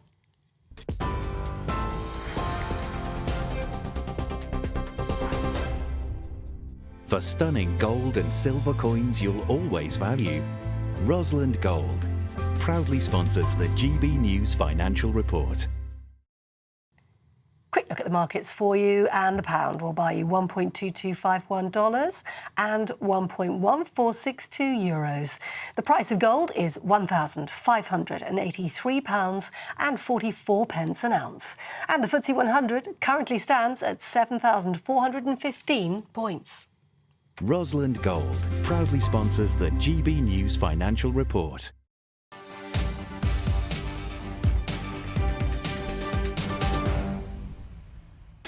Thank you, Polly. Now then, dramatic events expected at Downing Street. We are still live from there throughout the show. Of course, Suella has been slashed. Cameron back from the dead. Steve Barclay got the bullet at demotion. Theresa Coffey down the drain. There's Downing Street. We are expecting, we've just been told, a big news story coming out soon. They're going in. Let's move on. OK, let's get more on the shock return now of David Cameron to government. The former Prime Minister has replaced James Cleverly as Foreign Secretary. He'll be given a peerage, so we must now call him Lord David Cameron. Well, joining me now is Sean Worth, who's the former Downing Street advisor, special advisor to Prime Minister David Cameron, so he'll know a thing or two about his special qualities. Sean, let's make the case for David Cameron dramatically returning back to the state of Foreign Office, Foreign Secretary. Why would he be good at that job?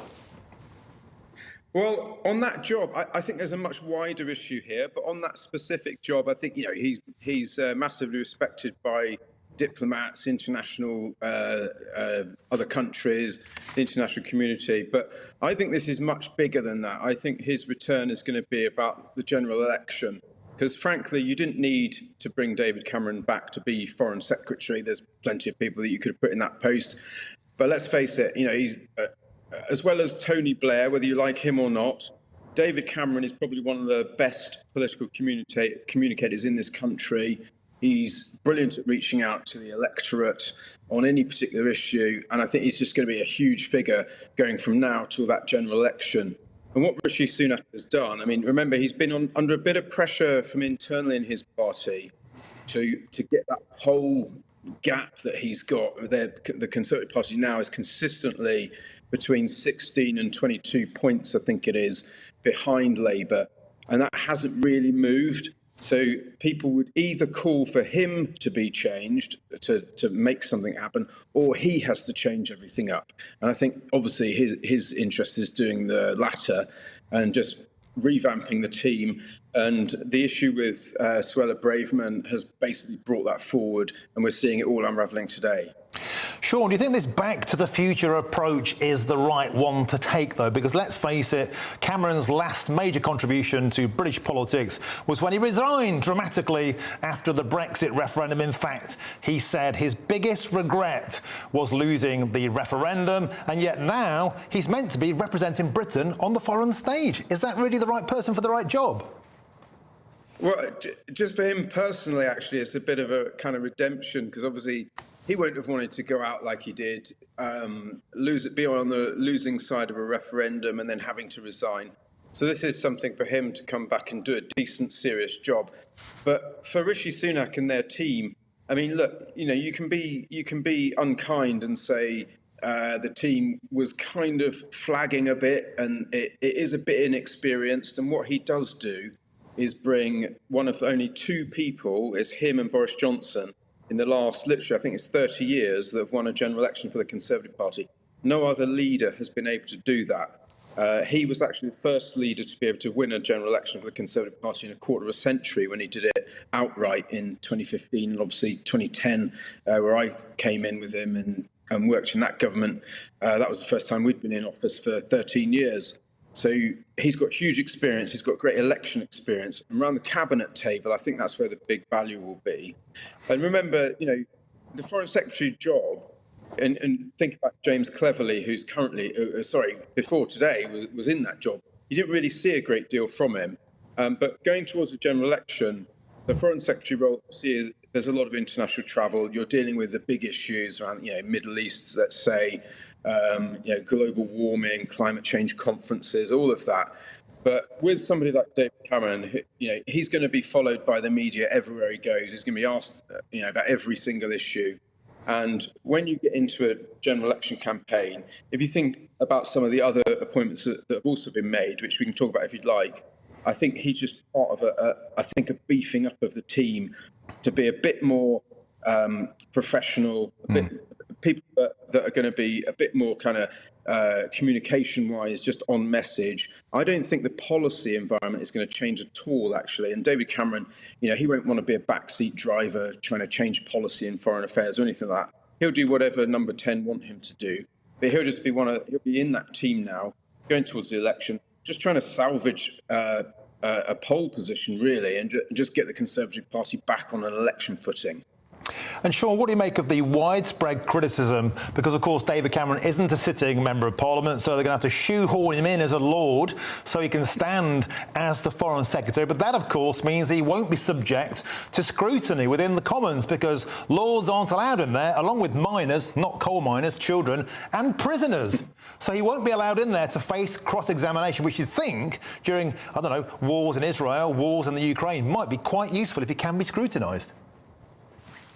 Yeah, there is an argument for that, and I'm sure the Labour Party and some bits of the media are pushing it. But it's a procedural thing, and if you're the Number 10 team right now, that's an issue that it's a minor thing to have to deal with. There are other ministers that are in the Commons, that are in the Foreign Secretary's team, that can take those House of Commons meetings, and he's obviously subject still to parliamentary committees. They can drag him in front of an urgent committee on any particular issue they like. I don't see any issue with that. The real situation here is that Rishi Sunak is trying to get experience back in the team, and Suella Braverman. If I can raise that just briefly? I mean, that's the other big story. So David Cameron coming in, Suella Braverman out. Suella Braverman, I don't think her policy positions. I know this channel, they do a lot on immigration and boats and all of that. I don't think that your viewers are going to see a huge change in policy here. Suella Braverman, I think, unfortunately for her, just wasn't sort of polished and professional enough to take into a general election campaign. I think James Cleverly is very shortly, if he hasn't done it already, going to come out with a statement about his priorities as Home Secretary. I'm sure they'll include getting immigration back under control. They'll include dealing with, protests and when they go out of hand and start attacking our culture and our monuments and all of that. I'm sure that James Cleverly is going to very swiftly come out and start reassuring people that the policy direction that Suella Braverman represented won't change, but he's just a bit more of a polished political communicator and operator. And unfortunately with Suella, I think she just couldn't sometimes handle the kind of, the rough and tumble of the job, where you've just got to get the message right, regardless of where you are, whether it's an unguarded moment, whether you're in an event, whether you're doing a speech, whether you're giving an article to a newspaper. You've got to be 100% on message with Number 10. And unfortunately, she's a slight loose cannon, really. And that's politics. You get rid of some people, you bring in others. At the end of the day, this is about bringing the best team you can together for the general election campaign. And I think that's what we're going to see from now. OK, Sean, a lot of Conservative voters might have been hoping that the comeback kid, the former Prime Minister who hoved into view to save the day, would be Boris Johnson. But nevertheless, it's David Cameron. What's in it for him? Because presumably life is a lot less stressful and a lot more lucrative outside of politics. Why would he want to come back? What's in it for David Cameron? Well, you think he's still in his prime. If you think about serious people running all the top companies in this country, they're all exactly the same age as him, whether they're chairs of the most successful companies or they're CEOs. In politics, the guy who became Prime Minister, I think at the age of 42, if my memory is correct, which was relatively young then. He's absolutely in the prime of his life. He's got the authority, he's got the experience, he's got the judgment. It's a waste to go into retirement.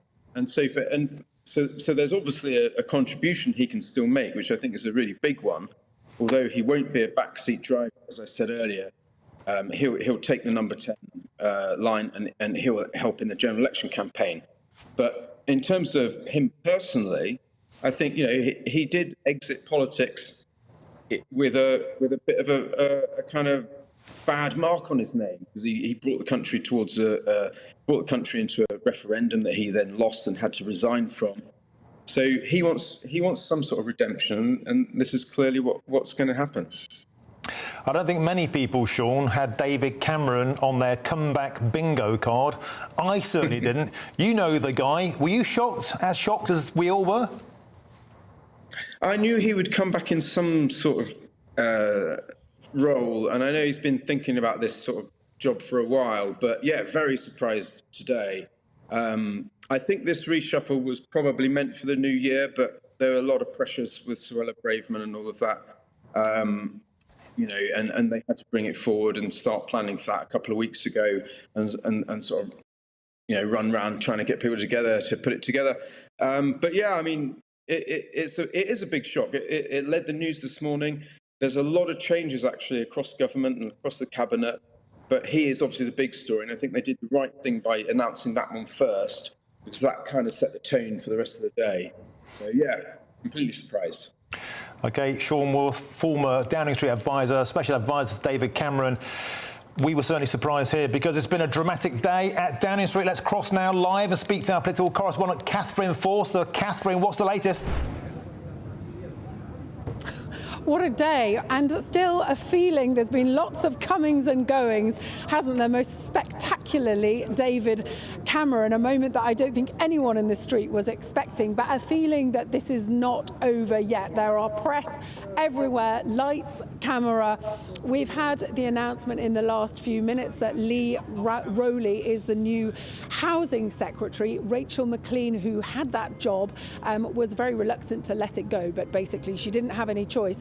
That now brings the number of housing secretaries to about 16 since 2010, a quite extraordinary number, and I think it demonstrates just the level of churn. Sure, we've had 13 years of Conservative government, but we've had so many different prime ministers, so many different ministers, a huge number of education secretaries too. So yes, the big announcement this morning, first of all, the sacking of Suella Braverman. I think that was widely expected.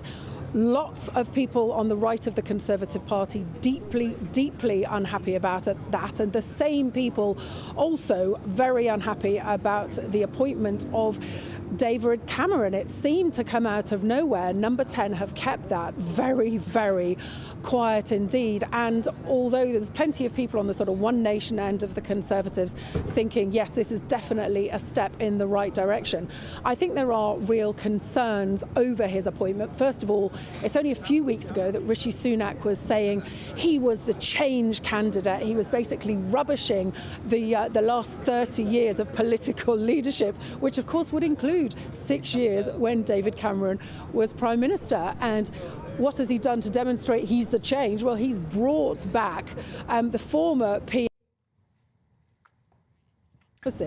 We lost Catherine there, some technical grounds. Maybe Keir Starmer's yanked out the internet. Who'd be surprised? You still there, Catherine? No? Yeah, I'm here. Can you hear me, Martin? We can hear you. Fire away. You're just getting warmed up. I'm sorry, I don't know where you lost me, but just to say how extraordinary that David Cameron should come back. He bought a £27,000 shepherd's hut. He wrote the memoir in his garden, but he was at a bit of a loss. He suggested to our political editor, Chris Hope, a few years ago that, yes, he'd quite like to come back to politics. Rather fancied Foreign Secretary, who really thought that that would happen. But concerns about, obviously, there's the lobbying Greensill scandal. Now, this has got to go through the House of Lords Appointments Committee. Ed Davey, the Lib Dem leader, was earlier suggesting he thought there could be a real problem with that, and also about accountability. Of course, Foreign Secretary at the moment, a huge job at any time, but particularly war in the Middle East, war in Ukraine, huge, huge issues. How are MPs going to hold him accountable when he is not one of those, when in fact he's only going to speak in the House of Lords? So Lindsay Hoyle has been questioning, has been asking what's going to happen with that. It seems likely that perhaps Andrew Mitchell from the Foreign Office would speak in his place, but that's certainly quite problematic. But overall, it feels like a shift back to the centre ground. It's not very long at all. There was a lot of talk about a possible shift to the right with the rowing back on net zero and with the party conference as well. It felt like there was momentum there, that perhaps the Conservatives thought the way to narrow that poll was to move to the right. They were worried about the Reform Party eating up some of their votes. But it seems like today Rishi Sunak has decided to go in a different direction. He's brought in a lot of his allies, and yeah, there's going to be plenty of Conservatives very happy about that. But also a lot of Suella Braverman supporters among them will really have their noses out of joint. And of course, Suella Braverman, she said it had been a huge honour to serve as Home Secretary. She also said she would have more to say in due course. It will be fascinating to see what she says. Will she make a resignation speech? I'm sure we have not heard the last of Suella Braverman. And Catherine, it's been a day of bloodletting on the political right, the return of the centrist dad, the return of the Remainers. You think, Catherine, there could still be another dramatic sting quickly in this day yet? I think there could be. We're looking for who else might come. The Downing Street photographer is out here, which tends to suggest that something worth photographing is about to happen. So we are poised. We are waiting. As soon as anybody significant arrives or anything else breaks, we will come straight back to you, of course, Martin. OK, Catherine Forsey, you make sure you stay there, get a cup of tea, stay nice and warm. We'll be back with you at 5 o'clock. Now, moving on. White working class boys are among the lowest achievers at school. Now, a new book argues that kids should be taught to be proud of their working class background and origins. The authors want children to watch films including Kes, that's a beauty, and Billy Elliot. And the book also says they should study the lyrics of songs by bands such as The Jam and The Specials. Well, joining me now is social policy analyst Dr. Rakib Ehsan. Rakib, always a pleasure to have you on the show. Isn't it rare to hear something nice about let's celebrate the joys of the white working classes? 20 straight years at the bottom of education, not a single piece of policy out there to help them. Is this the answer? Teach them about British working class culture? Well, I think that when we have these discussions on social mobility, what many people mean is that people need to forsake their working class identity in order to make progress in life. And that's something that I completely disagree with. I think this presents a very positive account of working class heritage, a history. And I think that, in a sense, by doing this, you can strengthen social mobility without providing advice that people need to behave in a less working class way, that they need to modify their accent in order to make progress in life. Because I think that people really function best and truly thrive when they stick to their own beliefs, they take pride in their own identity, and that they show that determination and resilience to make their way in the world. It's funny because looking at this initiative on paper, it should be the sort of thing I like. I'm a coal miner's son from Nottingham. Politically, I got involved in this precise issue as my beginning of politics. I noticed years and years ago that white working class lads in particular, and girls, are the least likely demographic to go to university in all of Britain. And yet, there's a nagging doubt in this new initiative that it's about teaching working class people they're oppressed and they can't change that. And there's this kind of class ceiling, which I think is the wrong message. Surely we should be saying you can achieve success irrespective of where you come from, irrespective of how you talk, and maybe don't even bother going to university. Go to a more kind of work-based education and teach people to be proud rather than being oppressed. No, absolutely, and I think it's something that us two have talked about before. Creating a sort of multi-route education system, a stronger emphasis on vocational skills, placing greater importance on apprenticeships, and actually how apprenticeships could potentially be a springboard to further forms of education. I think that that's something that the government has failed to do, actually. So I think that what we don't want here is the encouragement of sort of class-based grievance. We've seen that kind of grievance politics. really take hold in the spheres of sort of racial and ethnic studies. I wouldn't want that to go in this direction. I think this should be more of a celebration of working class contributions to British history. I think that particularly focusing on the contributions made during the Industrial Revolution. I think it needs to be a more positive account as opposed to indulging in those more doom and gloom narratives in terms of how British society is structured. Yeah, I totally agree, because we only tend to hear about all the bad bits of British culture, be it football culture, be it the armed forces, you name it. They seem to get denigrated, the empire, Winston Churchill, and yet what we're not doing is saying you can achieve anything you want, and they should be getting help to do so. No, absolutely. And I think that we've talked about these theories of white privilege before, which have really made their way into the school system. I completely reject them. This is the aggressive importation of toxic American racial identity politics. And I think this is a potentially positive way in terms of celebrating working class identity. You referred to football there. For me, Martin, football clubs are not just commercial enterprises. They're arenas of what I call civic solidarity, and they make they're vital community assets as well. So I think that we need to go into that direction and really champion working class traditions to ensure that students don't really feel culturally left behind by their own education system. OK, Dr. Rakib Hassan, we have to leave it there. It's always a pleasure talking to you on GB News. Thank you once again.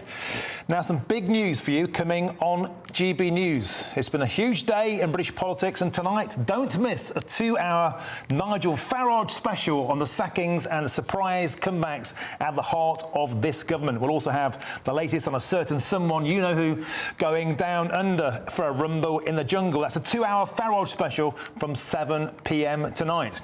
Now, it's been a day of high drama in the heart of government. Suella Braverman's been sacked, while David Cameron has made a shock return to Cabinet. We'll hear from Cameron soon. He's about to give one of his first speeches. He's already met the Indian Foreign Secretary, so he's been busy already. But let us know, what do you think about his shock comeback? Right move for Britain, or is it sealing the Tories' fate? I'm Martin Daubney on GB News, and this is Britain's news channel.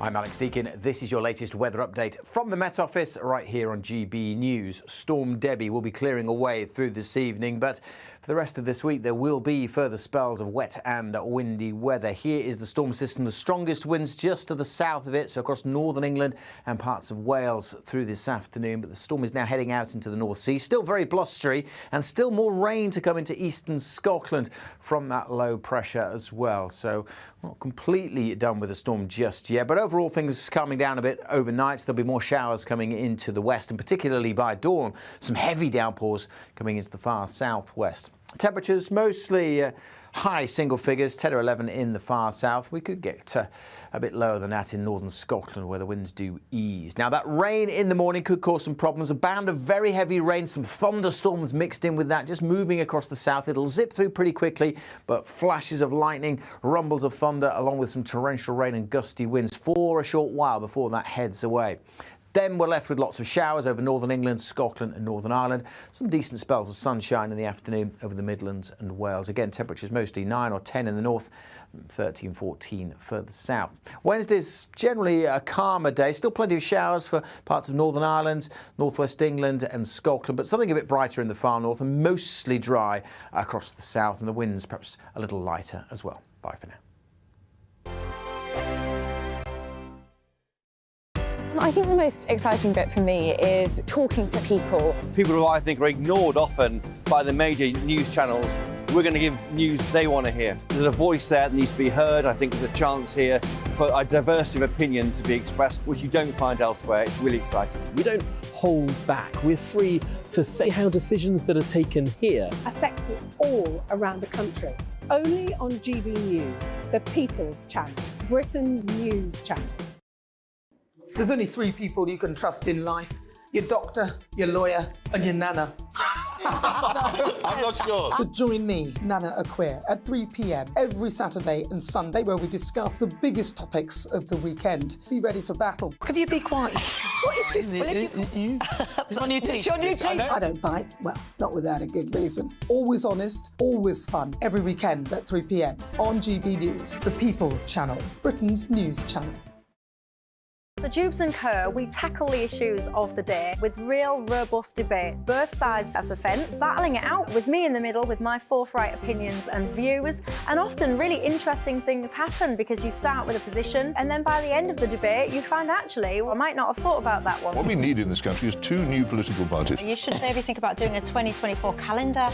I'm Michelle Dewberry and I'm keeping you company right through until 7 o'clock this evening. GB News, the People's Channel, Britain's watching.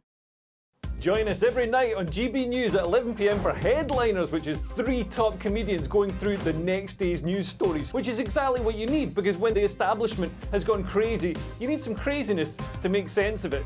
Headliners. You don't have to bother reading the newspaper. We've got it covered for you. Every night at 11 p.m. and repeated every morning at 5 a.m. We won't send you to sleep like some of the other paper review shows out there. So join us 11 p.m. every night on GB News. The People's Channel, Britain's news channel. GB News, unlike other broadcasters, isn't obsessed with the London-Westminster bubble. We think there's a nation beyond the M25, and that's why we talk about the issues that matter across the land. Join me on State of the Nation, 8 to 9 o'clock, Monday to Thursday, on GB News. Daisy's listening, and you should too. Every Sunday from 11, join Michael Portillo. There will be topical discussion, looking at the week before and the week to come. So kick back and relax at 11 a.m. on Sundays on GB News with me, Michael Portillo. GB News, the People's Channel, Britain's news channel. I'm Andrew Doyle.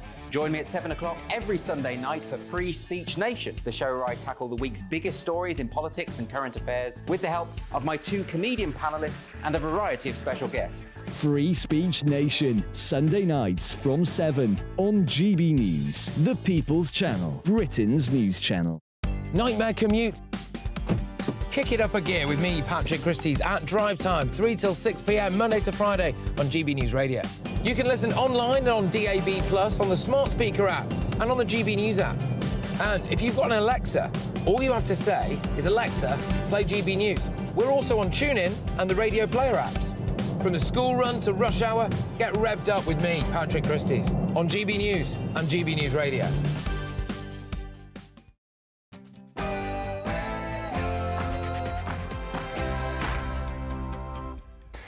Good afternoon, it's 5 o'clock. Welcome to GB News with me, Martin Dorby. Action-packed hour coming up. Now, the comeback kid, David Cameron, a move that shocked all of the political establishment. He's come back from saying Brexit was his biggest regret to being our Foreign Secretary. We'll have his first interview coming up soon. Next, a nightmare on Downing Street as Suella was slashed. Is this curtains for the Tory party, or is Cameron the right appointment? That's our big debate coming up. Next, we saw 145 arrests at Armistice Day at the weekend. I'll be talking with Colonel Richard Kemp, who last week told us that British veterans were warned not to wear their medals on the way to these celebrations. How does he think the weekend went? And finally, a ISIS beetle, a British guy, has been jailed for 8 years after his involvement in the war in Syria. That's all coming up in the next hour.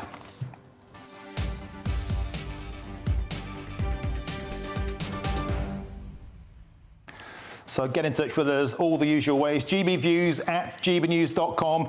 Has Suella been stabbed in the back? Is Cameron the right way forward? Is it toast for the Tories? That and much more. But first, here's your news headlines with Polly Middlehurst.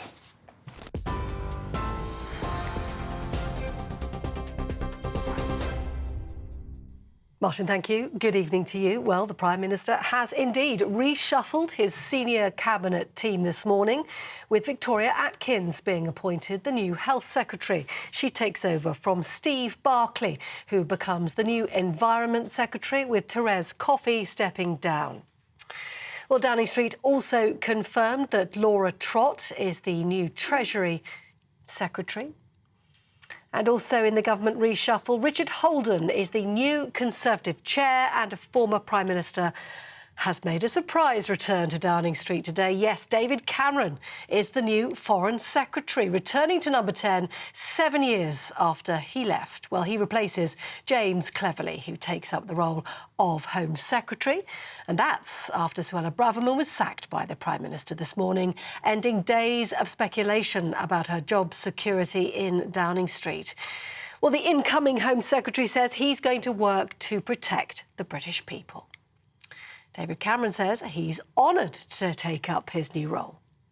The Prime Minister asked me to do this job, and it's a time where we have some daunting challenges as a country. The conflict in the Middle East, the war in Ukraine, and of course, I hope that 6 years as Prime Minister, 11 years leading the Conservative Party gives me some useful experience and contacts and relationships and knowledge that I can help the Prime Minister to make sure we build our alliances, we build partnerships with our friends, we deter our enemies, and we keep our country strong. That's why I'm doing the job, and I'm delighted to accept. Well, it's been a busy morning in Downing Street, and the news doesn't end there. Breaking in the last few moments, GB News presenter Esther McVey seen entering Downing Street. No details as yet, more on that shortly. And then, as we've been hearing, the latest cabinet reshuffle has brought us some controversy. We've been asking local people in Nottingham what they think of the new appointments. Also, what does it say about the current state of the Tory party and the members who the Prime Minister could have chosen? Is there nobody from within his group of MPs who he thinks could perform that role? So I think it's a great surprise to everybody. I think that we needed just a change and a bit of a reform in the political system, and it'd be good. We've just had the Conservatives for the last however many years. It'd be good just to have a change, I think, and something new. It's not necessarily a bad thing. He's got experience. That's the thing I'm looking at. Yeah, just looking at experience. Someone who might know what they're doing at least, eh? It really is a situation whereby I think the Tory grandees are going to have to do something a bit more than bring back possibly the worst Prime Minister we've had this century. Well, you heard David Cameron talking a short time ago, and his return to the cabinet isn't without controversy. Some have suggested he won't be facing, for example, regular grillings from MPs. His position in the House of Lords means he's exempt from regular sessions of Foreign Office questions, with junior ministers facing questions instead. Number 10 saying he won't draw an attendance salary for the House of Lords whilst he's Foreign Secretary. The shadow Foreign Secretary, David Lammy, has said he is calling David Cameron an unelected failure from the past who can't be held to account. Well, as that reshuffle continues, the government's also working on strengthening the police powers after the weekend's pro-Palestine protests. Reports suggest it's going to be easier to ban marches and prosecute those supporting terrorism. The Prime Minister plans to meet the Met Police Commissioner, Sir Mark Rowley, in the coming days to sort that out. Officers, we hear, made a total of 145 arrests at the weekend. In other news today, a British Muslim convert suspected of being a member of Islamic State has been sentenced to 8 years in prison. 39-year-old Ain Leslie Dazis was deported from Turkey last August after serving a 7.5-year sentence there. He was a member of the group dubbed the Beatles, part of the ISIS terror group. Last month, he admitted to being in possession of a firearm and to funding terrorism. 5 people have died and 1 person is unaccounted for following a house fire in West London. The emergency services were called to the blaze in Hounslow late last night. The London Fire Brigade saying 5 people were pronounced dead at the scene. 3 of those are believed to be children. 1 person was taken from the property to hospital. The cause of the fire not yet known. And lastly, the funeral of Sir Bobby Charlton has been taking place in Manchester today. Friends and fans gathered to bid farewell to one of football's greats. In fact, the Prince of Wales arrived earlier as thousands lined the streets near Old Trafford. Also in attendance today, the former Manchester United manager, Sir Alex Ferguson, was there as well to pay his respects. Sir Bobby Charlton made 758 appearances for Manchester United, leading them to the European Cup in 1968, as well as the World Cup with England in 1966. This is GB News across the UK on TV, in your car on digital radio and on your smart speaker by saying play GB News. This is Britain's news channel.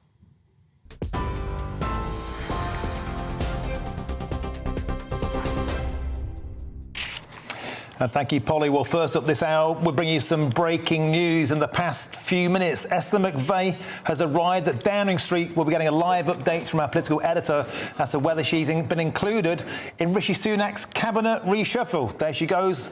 And don't forget, Esther isn't currently Minister, but she has previously been the Minister of State for Housing, Communities and Local Government, 2019 till 2020, and previously the Secretary of State for Work and Pensions. So hopefully she'll get some good news in there. OK, moving on. Let's get more from a day of dramatic political announcements coming from Downing Street, with Rishi Sunak making significant changes to his cabinet, which is still ongoing. It started with the sacking of Suella Braverman as Home Secretary after days of speculation over her future following criticism of the Metropolitan Police's handling of protest marches. Now, her replacement is former Foreign Secretary James Cleverly. His appointment comes 48 hours before a crunched Supreme Court decision on whether the government's Rwanda deportation plan can actually happen. But perhaps the biggest shock of all was the appointment of David Cameron as Foreign Secretary. The former Prime Minister returned to government and praised Rishi Sunak as a strong and capable leader. Well, I'm joined now by Catherine Forster. Catherine, we did say there could be one more dramatic sting in the tail of this, and it seems that Esther McVey, GB News presenter, has just gone through that famous black door. What's the latest? Yes, she has. I shouted to her, are you heading back to government? She clearly is. Of course, she didn't answer, but we will see what job she's given. Of course, she's an experienced cabinet minister. She's been MP for Tatton as well for since 2015, I think. And so she's also to the right of the Conservative Party. So Rishi Sunak will hope that in appointing her, that will shore up some of that support that he really does need, because in sacking Suella Braverman and in bringing back David Cameron, certainly he has annoyed a number of Conservative MPs on the right. And bear in mind, we know the Conservative Party is basically a fractious coalition.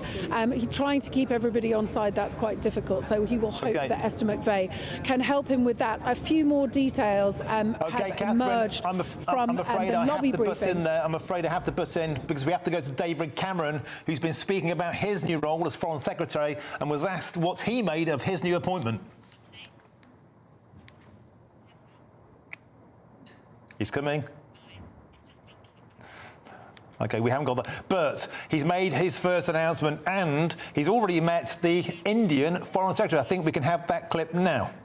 Challenges as a country, the conflict in the Middle East, the war in Ukraine. And of course, I hope that 6 years as Prime Minister, 11 years leading the Conservative Party gives me some useful experience and contacts and relationships and knowledge that I can help the Prime Minister to make sure we build our alliances, we build partnerships with our friends, we deter our enemies, and we keep our country strong. That's why I'm doing the job, and I'm delighted to accept. You have expressed publicly recently disagreements with the Prime Minister. Have you promised to button it? Is it a collective responsibility from here on in? On the whole, as an ex-Prime Minister, I've tried to keep quiet about politics, stay out of politics. It's hard enough being Prime Minister without having your predecessors endlessly giving a running commentary. But look, of course, I've disagreed with some individual decisions, but politics is a team enterprise. I've decided to join this team because I believe Rishi Sunak is a good Prime Minister doing a difficult job at a hard time.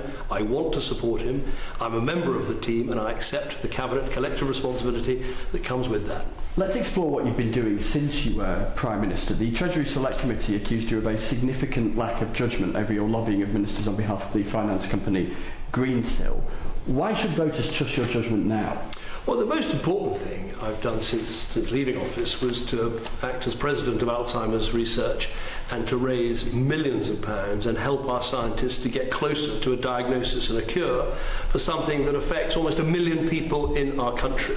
But today I resign from all of those things, from all of the businesses I've been helping and all the other things I've been doing, including being a professor at NYU. That all stops. I now have one job as Foreign Secretary of the United Kingdom, and I'm very proud to work with our Prime Minister to try and make sure our country can be as secure and as prosperous as possible.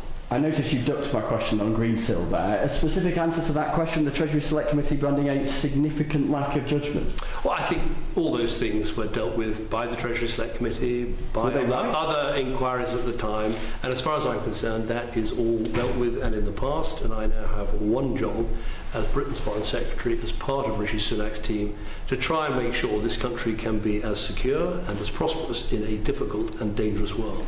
You're going to be Foreign Secretary in the House of Lords. It's not unprecedented, but it is unconventional. What do you say to the Speaker of the House of Commons, who has articulated a concern this afternoon about how you can be held to account when you can't appear in the House of Commons and face questions directly from MPs in there? Well, I will be held to account in the House of Lords, where I have to account for myself and for the government, and of course Andrew Mitchell and a very talented team of ministers at the Foreign Office will be held to account in the House of Commons. I'll obviously appear in front of the House of Commons select committees as appropriate to answer the questions, and of course this government, my role in it, all of that will be accountable to the electorate at the general election when it comes. But in the meantime, I want to do everything to strengthen our alliances, to work with our friends, to build those vital partnerships, to make sure our country is secure and prosperous in a difficult and dangerous world. That work starts now, and I've got to get on with it. There we go. Who saw that come in? Well, almost 60% of Brits think Rishi Sunak was right to sack Suella Braverman as Home Secretary. Only 20% think the Prime Minister has made a mistake. So, was sacking Suella as Home Secretary a good decision? Well, join me now in the studio is political commentator Matthew Stadlen, and down the line we've got GBNews presenter Darren Grimes. Matthew, I'm going to start with you. In a word, how do you describe today? Chaos. Go on. I mean, it really is, isn't it? It's quite extraordinary. You did not see this coming. Very few people in the country saw this coming. Why do I describe it as chaos? Not because I don't think that David Cameron is a competent politician. I think he is a competent politician, and I can see, if you isolate the decision to appoint him as Foreign Secretary, I can see some sense in it at a time of turmoil around the world. It is good that we have someone of his stature in that role. Why do I describe it as chaos? Because just a few weeks ago, Rishi Sunak, the Prime Minister, was describing himself as the change candidate, even though we'd had 13 years of Conservatives in number 10, including he himself, Rishi Sunak. Now he's bringing back a former Prime Minister, someone who left politics 7 years ago. So this is not going to inspire confidence amongst the general population that Sunak knows what he's doing. It is interesting, though, that the silent majority today, according to that one poll, seem to have spoken on the issue of Suella Braverman. I think it's 57% think that Sunak did, on this, make the right decision in sacking her. It's the wider picture that I'm looking at when I describe chaos. I think Sunak is floundering around. I don't think he knows what he's doing. OK, Darren Grimes, when we last spoke, you said if Suella got the sack, the Tories would be toast. Do you still believe that? Look, I think relying on one poll that says that the Home Secretary's departure is the right thing to do, I look at the poll over the weekend that said that people were, Conservative voters especially, 75% of them, completely behind what she was saying about two-tier policing and the complete vile nature of those that we've seen taken to our streets weekend out since October the 7th. Look, I actually want to ask where the expected poll bump from ditching Suella Braverman is going to come. What happens, Martin, when you appease a mob who wouldn't vote Tory if, frankly, you paid them, right? Rishi Sunak could bring back Eat Out to Help Out, and people still wouldn't be voting Conservative for it, right? Appointing a China whisperer as Foreign Secretary at this time, I think, is an act of lunacy. It's like trying to win a football match by scoring own goals. It is a deluded strategy, and I think a grand mistake on the Conservative Party's part. Matthew. No, just to continue with the football analogy, you could compare it to a team in relegation, in a desperate struggle for survival in the Premier League, bringing back an ageing striker in a desperate bid to convince the league that they deserve their place at the top table. I used that word chaos earlier, and I think voters sniff chaos. They can see it. It is politically toxic. And it's chaotic because I don't think Rishi Sunak knows what his strategy is for the next election. Is he going to go after those old red wall seats that turned sort of blue at the last election. I don't think that appointing David Cameron is going to help him on that. Is he going to go over the sort of home counties blue seats? This might help a little bit, but the fact he's chopping and changing almost week by week suggests chaos, and chaos is a disaster. So, Darren, back to that football analogy. Failing football teams bring in Big Sam. The Tories have borrowed in Big Cam. Is he going to help them? Well, look, you know, Newcastle United at the moment are a team that's stretched more than goodness only knows what, but I'm not going to propose that we'll bring back Alan Shearer, am I? This is just a completely... it's a nutty thing to suggest, right? The Tories had this golden opportunity when you, Martin, in your former job as a MEP, stepped aside, the Brexit Party stepped aside in 2019, and the Conservatives were given a unique opportunity to actually scurry away from the snug, out-of-touch elite bubble that they were in. And now, with Braverman gone, it's Cameron's ghostly return. And it's a blinding signal, if you ask me, that the Tory bigwigs have actually ditched their backbone for a comfy spot in the Liberal elite's lap. Mark my words, we'll be back splurging 0.7% of GDP on foreign aid. Maybe Hamas can buy themselves some more missiles with that. We'll be hugging the ECHR like a lifebuoy, no matter what happens come Wednesday with the Rwanda decision. And China, like a lapdog to China. And Brussels as well. We're going to be bending over for Brussels, basically saying, you know what, we might have voted to leave, but Cameron is back. And that means one thing. That means us being Brussels poodle once more. I cannot overstate the stupidity of this decision, the stupidity of trying to go back to the likes of Putney and Battersea that are never going to vote for them in the way in which Darlington and parts of Durham did in 2019. It is insane. Could I just say at this point, right? If you want to win a general election, you really need to have unity in your own party. If you can't unify your own party, how can you bring the country together? How can you build an electoral coalition of voters who want to keep you in number 10, who want to keep the government? And this risks civil war within the Conservative Party. I think it was absolutely right decision to sack Suella Braverman. Last week she was fanning the flames when she should have been helping to put them out at a very sensitive time for this country and for the world. So I think the decision was right, but why was she there in the first place? She was there because Sunak needed her and reappointed her within 6 days of her losing her job under the disastrous Liz Truss administration. But politically, this is disastrous, not just because it looks like chaos, but because it risks civil war, because Braverman has her fans, don't make any mistake about it, within the Tory party, not just around the country amongst Tory party members, but in the House of Commons, and that's going to make Sunak's life very difficult. Darren. She was there because she was speaking our language, right? She understands the coalition that Boris Johnson put together post-Brexit. And I think this is a complete betrayal of the trust that people in parts of the world like this one put into the Conservative Party.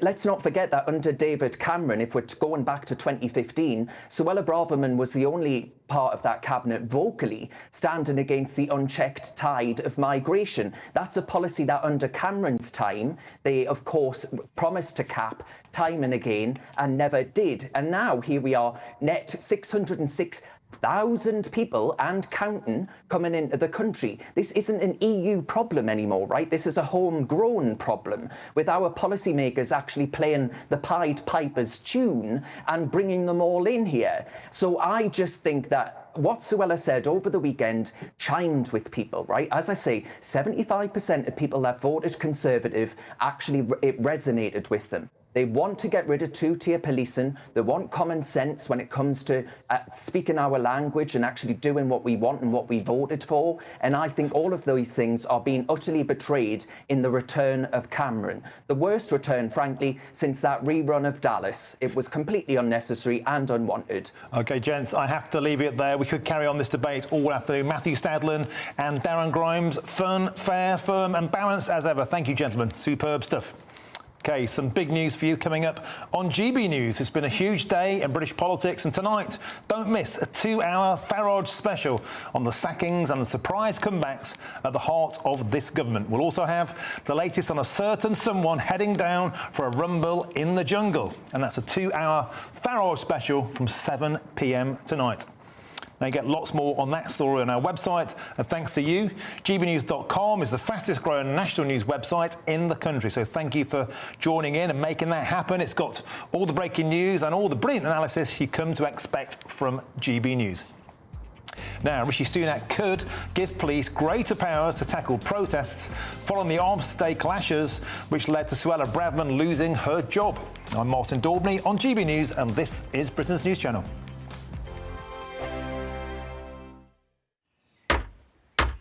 Who is it? We're here for the show.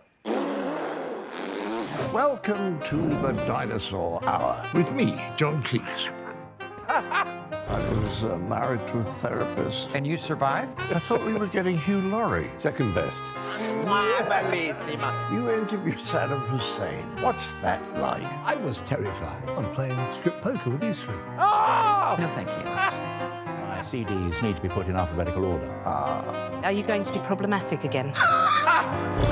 The Dinosaur Hour. Sundays at 9 on GB News. What you get for breakfast is something that, if we do our jobs right, you will wake up to news that you didn't know the night before. It's a conversation. It's not just me and Eamon. We want to get to know you, and we want you to get to know us. From 6, it's Breakfast with Eamon and Isabel. Monday to Thursdays on GB News. Britain's news channel. People in Britain, they love free speech, but they also love fair play. I don't care if I'm speaking somebody from a trade union, from the Labour Party, somebody from the SNP. And I think the viewers like to see that actually we can challenge one another, but in a positive way. We think we ask the questions that people want to ask, and often we ask the questions that we wanted to ask in Parliament but never got the chance to ask. So join us every Saturday, 10 a.m. till noon on GB News, Britain's news channel. Nightmare commute? Kick it up a gear with me, Patrick Christys, at drive time, 3 till 6 p.m, Monday to Friday on GB News Radio. You can listen online and on DAB+, on the smart speaker app and on the GB News app. And if you've got an Alexa, all you have to say is, Alexa, play GB News. We're also on TuneIn and the Radio Player apps. From the school run to rush hour, get revved up with me, Patrick Christys, on GB News and GB News Radio. Tired of the usual focus-tested, pre-prepared Westminster runaround? Well, so am I. So you want higher taxes? Is your department to blame for this? Are you rethinking this policy? Every Sunday at 9:30, I'll be sitting down with those in power to get the truth about the issues affecting you. Let's be honest, we've known about the cost pressures of this project for years, not months. That's the Camilla Tominey Show, a politics show with personality. On GB News, the People's Channel, Britain's news channel. In the GB Newsroom, we bring you the news as it happens. With our team of dedicated journalists across the UK, we're ready to give you accurate reporting every day. When the news breaks, we'll be there with bulletins on GB News, the People's Channel, Britain's news channel. When the news happens, it happens here. And really important breaking news. Breaking news this morning. On TV, radio and online, the news starts here on Britain's Newsroom. All the biggest stories and the answers that you need from across the UK and beyond. Join Britain's Newsroom from 9:30 on GB News. The People's Channel, Britain's news channel. GB News, unlike other broadcasters, isn't obsessed with the London-Westminster bubble. We think there's a nation beyond the M25, and that's why we talk about the issues that matter across the land. Join me on State of the Nation, 8 to 9 o'clock, Monday to Thursday, on GB News. Daisy's listening, and you should too.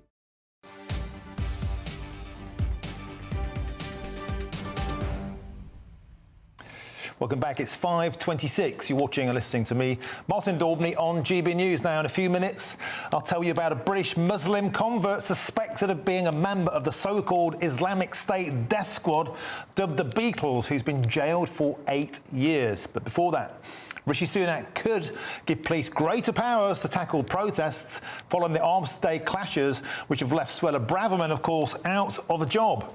The police made a total of 145 arrests while 9 officers were injured. It's thought that Sunak is looking to tighten the laws to make it easier to ban marchers and prosecute those glorifying terrorism. Well, former commander of British forces in Afghanistan, Colonel Richard Kemp, joins me on the show now. Colonel Kemp, a pleasure to see you. Of course, the last time we spoke, you warned of veterans being told not to wear their medals on the way to the processions at the weekend, the celebrations. I'm delighted to say that largely didn't happen. They turned up resplendent in their medals, yet there was some unsavoury scenes at the weekend. Do you feel that this turmoil was an accident waiting to happen? Yeah, it was clearly an accident waiting to happen, and it was really because the Metropolitan Police allowed this hate march to go ahead on the same day as the as Armistice Day parade, which was inevitably going to provoke various forms of different friction within the competing elements. And I mean, I certainly have seen footage of Michael Gove being shoved around the place. I've seen footage of war memorials being desecrated, at least 2 in London, and of other people being set on. So it was always going to be like this, and it should have been stopped. When you hear about Rishi Sunak saying he's going to grant police extra powers to take care of this, do you have any faith at all in that? Bearing in mind we've seen weekend after weekend of consecutive turmoil, including this week, people dressed as Hamas terrorists, one individual shouting death to all the Jews, somebody else saying Hitler knew how to deal with these people, yet still, Colonel Kemp, these marches are allowed to continue. Yeah, well, obviously people have a lawful right to protest, but they don't have a right to intimidate people in the way that you've just described. And, I believe that when these incidents occur, they should be clamped down on. And if these marches in which such events become common, if they occur, then maybe it's time to review whether a specific march should be carried out. Because for example, the organisers of many of these marches that we've seen, these hate marches we've seen in the last few weeks, have had direct links to Hamas. We should be looking at all of this in deciding whether the marches are to take place. The most important thing is that people are not intimidated, property is not destroyed, and in particular on Armistice Day, that war memorials, which are very, very important to many people, are not desecrated in the way they were. And Colonel Kemp, one of the big debates ahead of Armistice Day was the allegations by Suella Braverman of 2-tier policing. The evidence that you've seen of Saturday, it appeared that the police were keen to put the baton into people at the cenotaph, but they stood off and had a more observational recording of the pro-Palestine protesters. Do you think there is an argument that there was 2-tier policing, beg your pardon, at the weekend? Well, I've been involved in maintaining public order, particularly in Northern Ireland, in similar kind of situations. And there's no question it's very difficult for the police to work out what to do. I think, it's quite right that the police should have prevented demonstrators, right-wing demonstrators, the cenotaph from disrupting the parade. That's quite right. But they should have applied the same type of tactic to the hate marches that were progressing in London, and it's quite hard to understand where they draw the line. But I think that needs to be explained by the Metropolitan Police and justified. OK, Colonel Richard Kemp, thank you for joining us on the show. It's always a pleasure to hear from you. Thank you very much. Now, some big news for you coming up on GB News. It's been a huge day in British politics, and tonight, don't miss a 2-hour Farage special on the sackings and the surprise comebacks at the heart of the government. We'll also have the latest on a certain someone heading down under for a rumble in the jungle. Yep, that's a 2-hour Farage special tonight from 7 p.m. There's lots more still to come between now and 6 p.m. More than half of young people are going to university, but how many of them are wasting their time and would be better off not bothering to go at all? But first, here's your latest news headlines with Polly Middlehurst.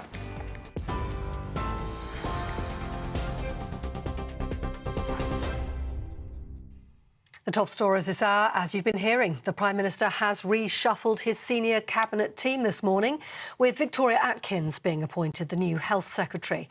Moments ago, GB News presenter and former Housing Minister Esther McVey seen entering Downing Street. No official word yet on which role she'll take up. Steve Barclay, the new Environment Secretary, and Laura Trott becoming Treasury Chief Secretary. Also in the government reshuffle, Richard Holden, the new Conservative chair, and a former Prime Minister making a surprise return to Downing Street today. Lord David Cameron is our new Foreign Secretary, returning to number 10 7 years after he left. He replaces James Cleverly, who takes up the Home Secretary portfolio, and that's after Suella Braverman was sacked by the Prime Minister earlier on this morning, ending days of speculation about her job security in government. Meanwhile, the new Foreign Secretary says he's delighted to be back in government. I hope that 6 years as Prime Minister, 11 years leading the Conservative Party gives me some useful experience and contacts and relationships and knowledge that I can help the Prime Minister to make sure we build our alliances, we build partnerships with our friends, we deter our enemies, and we keep our country strong. That's why I'm doing the job, and I'm delighted to accept. David Cameron there, the new Foreign Secretary. More on all those stories by heading to our website, gbnews.com.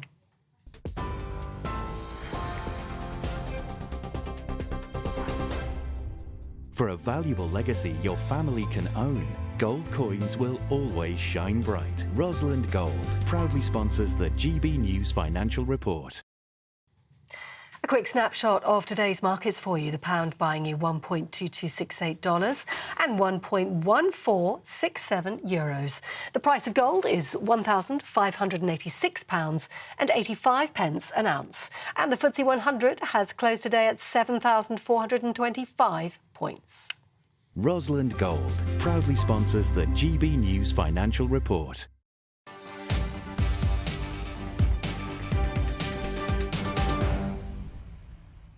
And thank you, Polly. Now, a British Muslim convert suspected of being a member of the so-called Islamic State death squad dubbed the Beatles has been jailed for 8 years. Ain Leslie Davis was deported from Turkey last August and detained on arrival at Luton Airport after serving a 7.5-year stretch for membership of the Islamic State. Last month, he admitted possession of a firearm and 2 charges of funding terrorism. Davis has always denied being connected with the Beatles cell, which tortured and beheaded Western hostages in Syria. Well, joining me now is former Metropolitan Police Detective Peter Blexley, a great friend of the show. Peter, some good justice, some good news at last, and a sign that we should not be relenting, keeping our eye on Brits who go abroad to become jihadists. Peter, can you hear me, Peter? Peter can't hear me. We'll try and get some technical issues sorted out. Peter, of course, is a great friend of the show. He was on talking about the protests all of last week, a common sense voice on policing. He knows more than anybody how difficult it is to keep an eye on these people who escaped the country. We're going to carry on now. I think we've lost technical issues there. Let's carry on. This is a real treat for you this evening. Anyhow, coming up, here's what we've got in store. It's been a day of sackings and shocking comebacks. Tonight, a 2-hour Farage special on this huge moment in British politics. And heading down under, the political icon set to create a rumble in the jungle. Right, well, I bet the hat size isn't big enough, but there you go. No, nowhere near big enough. Don't miss Farage tonight from 7 p.m. And who was that clown doing that voiceover? But look, I think it's going to be a fantastic show when he gets in the jungle, because the Remainers won't know what hit them. But I reckon Farage will charm the pounce off them. I reckon, actually, he's worth a nifty 50 quid to win the thing. That's just me. But anyway, 2-hour special, Farage, 7 p.m. tonight. Now, moving on. How many university students are wasting their time and money? Well, a new study has found that 42% of uni-educated workers outside of London have got a job that doesn't even require a degree. In Lincolnshire, 58% of graduates work in non-graduate jobs. So shouldn't more people be sacking off uni and instead entering the job market sooner? Well, joining us this evening is former apprentice and founder of Pimlico Plumbers, Charlie Mullins, OBE. Charlie, this will be music to your ears. I mean, how many lads, how many girls, especially in the heartlands of the north, where there aren't those sorts of jobs anywhere at the end of it, again, 40, 50, 60 grand into debt, throwing their money away. What they should be doing is learning a trade. Exactly. I mean, I've been saying this to a long time now to the government, that we need to do government-funded apprenticeship schemes and keep telling people to go to university.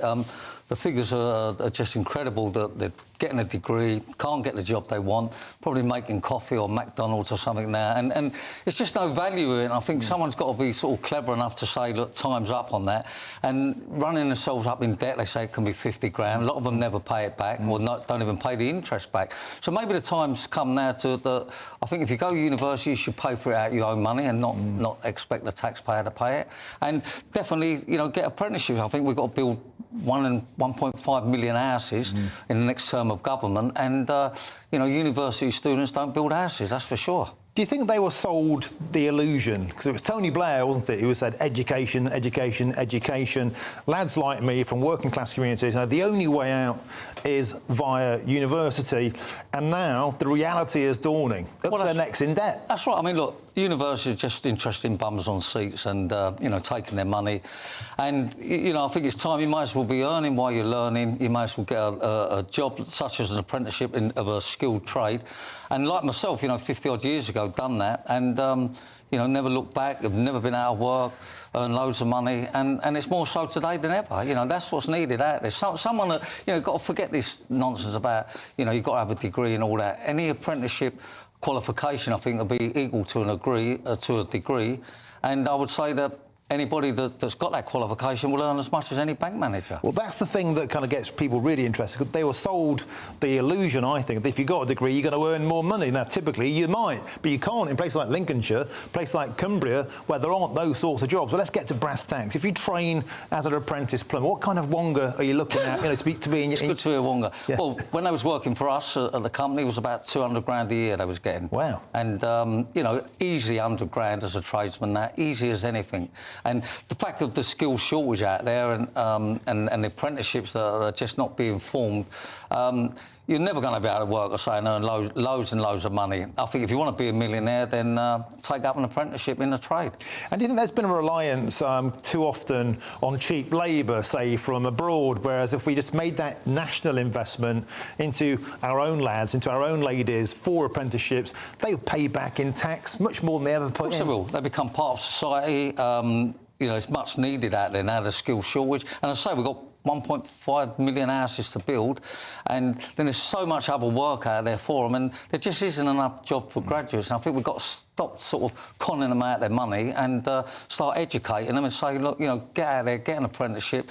You're never going to be out of work. And you know, I've been saying this to the government for a long time. We need a government-funded apprenticeship scheme, turn their job benefit money into a job allowance, give it to the employer, and I think you'll get rid of the skills shortage, youth unemployment, crime on the streets, rehabilitation. There's so many pluses of getting a proper job and an apprenticeship and not running up 50 grand worth of debt. What sort of things have you seen in schools that work? You know, what do you get, like, just success stories in there? I did it, so can you. Here's what I'm earning, and just switch them on. Is it as simple as that? Yeah, well, I think, you know, I learned from somebody who'd done very well in the plumbing trade, and you know, what he achieved out of it, of you know, lifestyle and that, and that's what sort of drove me into it. And I think we just have to prove that point to more and more people, that an apprenticeship, you'll be very, very sort of financially rewarded if you get a trade.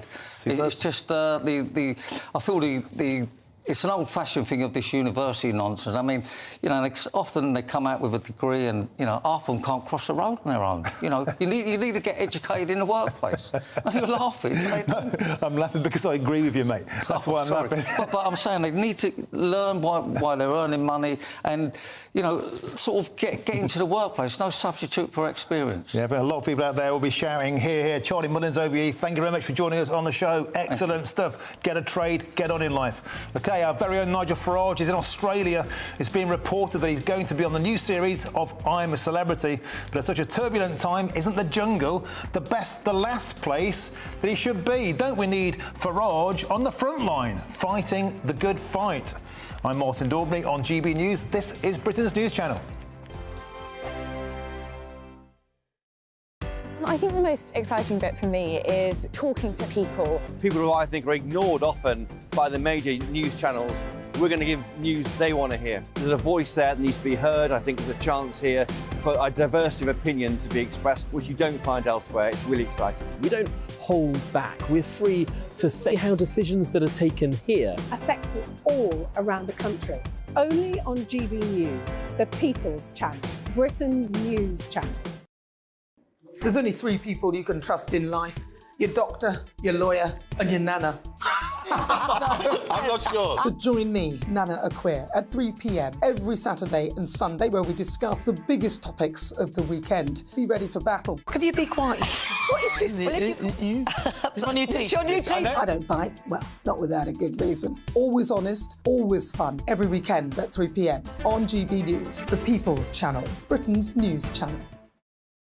So Jubes and Kerr, we tackle the issues of the day with real, robust debate, both sides of the fence, battling it out with me in the middle with my forthright opinions and views. And often really interesting things happen because you start with a position and then by the end of the debate you find actually, well, I might not have thought about that one. What we need in this country is 2 new political parties. You should maybe think about doing a 2024 calendar. I'm Michelle Dewberry and I'm keeping you company right through until 7 o'clock this evening. GB News, the People's Channel, Britain's watching. Join us every night on GB News at 11 p.m. for Headliners, which is 3 top comedians going through the next day's news stories, which is exactly what you need, because when the establishment has gone crazy, you need some craziness to make sense of it. Headliners. You don't have to bother reading the newspaper. We've got it covered for you.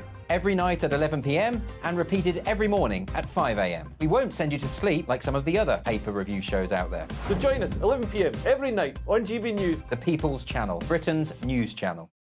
GB News, unlike other broadcasters, isn't obsessed with the London-Westminster bubble. We think there's a nation beyond the M25, and that's why we talk about the issues that matter across the land. Join me on State of the Nation, 8 to 9 o'clock, Monday to Thursday, on GB News. Daisy's listening, and you should too. Every Sunday from 11, join Michael Portillo. There'll be topical discussion, looking at the week before and the week to come. So kick back and relax at 11 a.m. on Sundays on GB News with me, Michael Portillo. GB News, the People's Channel, Britain's news channel.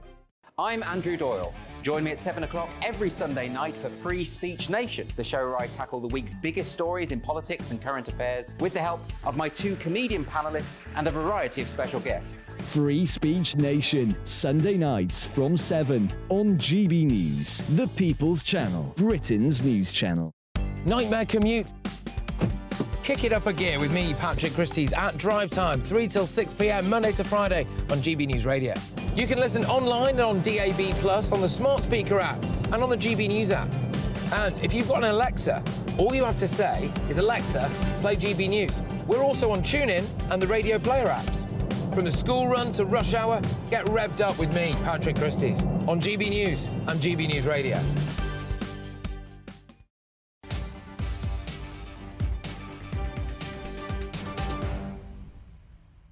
Welcome back, 5:45 now. Instead of my ugly mush, you might have expected to see Patrick Christys on your screen today in this slot. But guess what? He's got a surprise, and it's right here. Pat, what you got? Well, look, thank you very much, and thank you very much for filling in for me and doing such a great job. But yes, I've been away for a week, and I've got a little bit of an announcement for our viewers and our listeners. I'm going to be doing for the foreseeable future the 9 till 11 p.m. show. And what a way to start doing this show, OK? Because we've got the Cabinet reshuffle. You know, the Conservative Party debatably now no longer the party of ordinary people. Suella Braverman turfed out for, as many people see it, just being right about things. You've got David Cameron, pro-EU, pro-China. He's been parachuted back in. If he's the answer, then frankly, what was the question? I've got Kwasi Kwarteng on your screens later on. So he's a big hitter.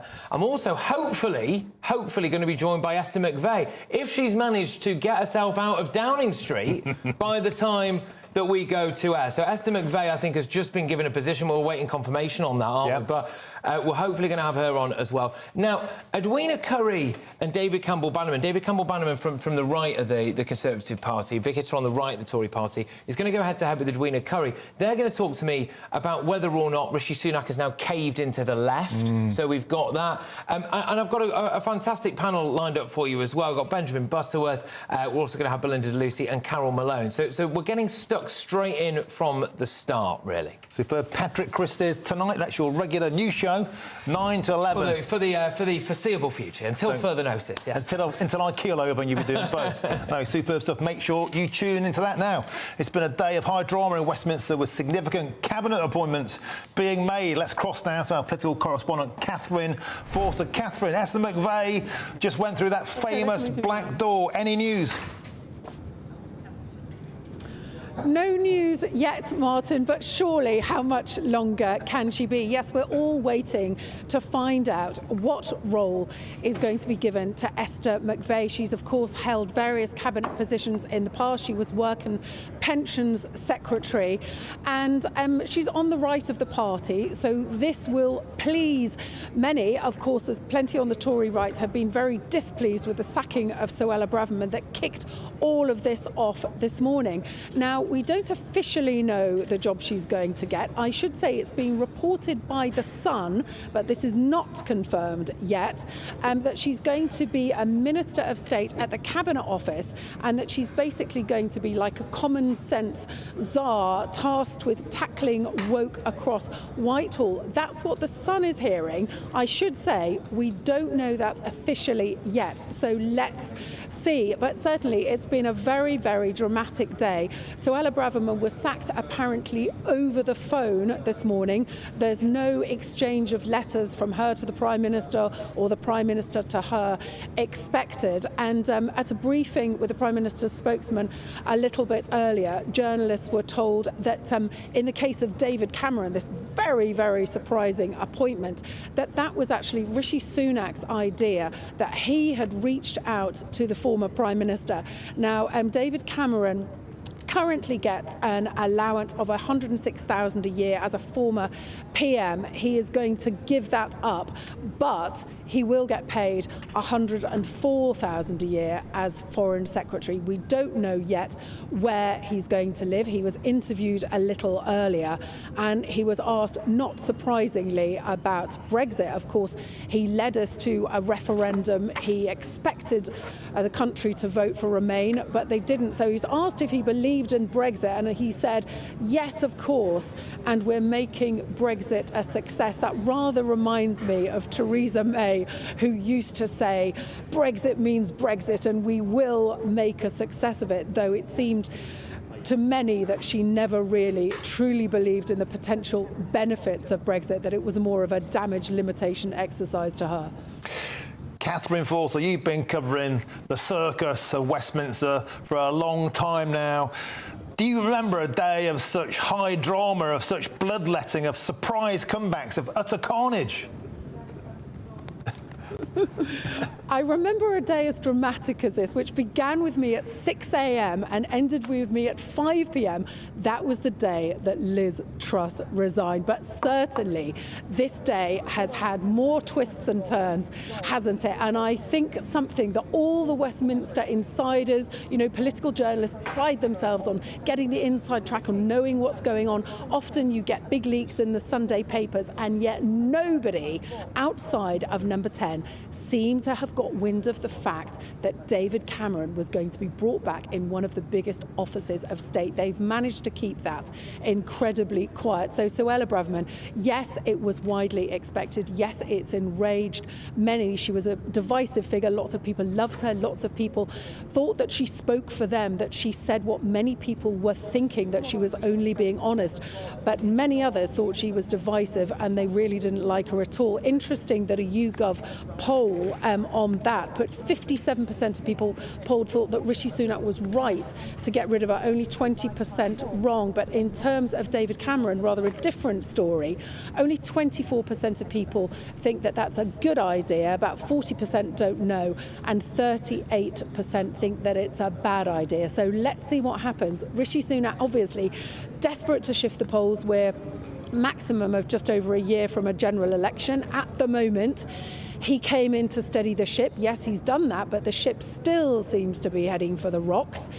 Can this big reshuffle, can this reset, we keep hearing about a Rishi reset, can he start to shift the dial? It'll be very interesting to see the polls in the coming weeks and days, but I think too, worth bearing in mind, of course, we may have a new Home Secretary in James Cleverly, but he is focused too, as Suella Braverman was, on stopping the boats, and a massive day on Wednesday morning when we will finally get this judgment on whether or not the British government can send people who've crossed the channel illegally on a one-way ticket to Rwanda. That's going to be a huge moment for Rishi Sunak, and at the moment nobody knows which way that will go. OK, Catherine Forster, stay warm, because I sense there could yet be a dramatic sting in the tail of an already dramatic day. Now, quickly, moving on. Our very own Nigel Farage is in Australia. It's been reported that he's going to be on the new series of I Am a Celebrity. But at such a turbulent time, isn't the jungle the last place Nigel ought to be? Don't we need Nigel Farage on the front line fighting the good fight in politics? Well, joining me now is political commentator Stephen Carlton-Woods. Stephen, what would you say to that? We don't need Nigel in the jungle, we need him back here sorting out the circus. Well, I remember a few weeks ago when it was mooted that he may be going into the jungle. I never believed it for a second, really, that he would actually do it. And here he is, he's over there now, ready for the start of it now, next Sunday. So good luck to him, really, I'd say. And Stephen, do you think he's got a chance of winning it? He might even win it 52 to 48%. I don't know. I was looking at the odds, actually, because I remember you saying put 50 quid on it if you've got it. He's 7 to 1 at the moment, checking on the odds. I don't think I'd be putting my money on him. Well, I think a lot of people were making sure that he loses all of the challenges. They'll be making him eat all of the vilest things on the planet. But do you think really he should be back home sorting this mess out? Well, he's not really in politics anymore. His job is with you lot there. So, no, fill his boots. He's being paid handsomely to go over to Australia. So I hope he enjoys himself. And I think he'll do very well. Keeping in mind how well Matt Hancock did last year, I think Nigel will do a bit better than what Matt Hancock did. And do you think that it's fair to say quickly, Stephen, that Schwarzenegger did well out of being a celebrity? So did Ronald Reagan. This going to the jungle will help boost Nigel's chances politically down the line. No, I don't think so. If he needs to be careful, really, it could damage his chances politically going forward. He just needs to play a steady game and just be himself. OK, Stephen Carlton-Woods, we're going to have to leave it at that. Thank you for joining us on a dramatic day in this show. It's been a huge day. Braverman was slashed. Suella was slashed. Cameron, the comeback kid, even his own special advisor had no clue that was coming. What do you make of it? Are the Tories toast? Was it the right thing to do? Who knows the answers? But keep watching the show, because next, after the break, we've got Jubes and Go. She will have an awesome show. And after that, we've got that 2-hour Farage special starting at 7 p.m. Are you going to watch that, or do you think you should be back here sorting out the mess in Downing Street? I'll be back tomorrow, 3 p.m, same time, same place. I've been Martin Daubney. This is GB News, the People's Channel.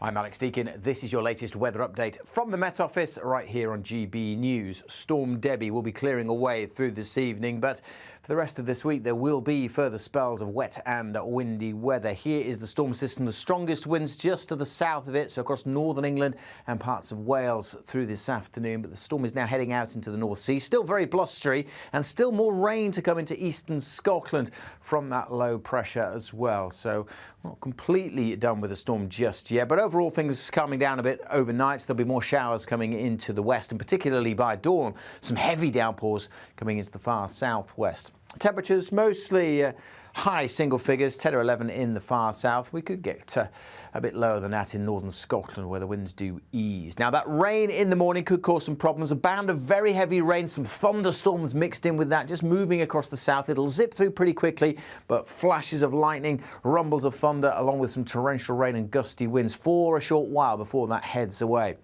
Then we're left with lots of showers over northern England, Scotland and Northern Ireland. Some decent spells of sunshine in the afternoon over the Midlands and Wales. Again, temperatures mostly 9 or 10 in the north, 13, 14 further south. Wednesday's generally a calmer day. Still plenty of showers for parts of Northern Ireland, northwest England and Scotland, but something a bit brighter in the far north and mostly dry across the south, and the winds perhaps a little lighter as well. Bye for now.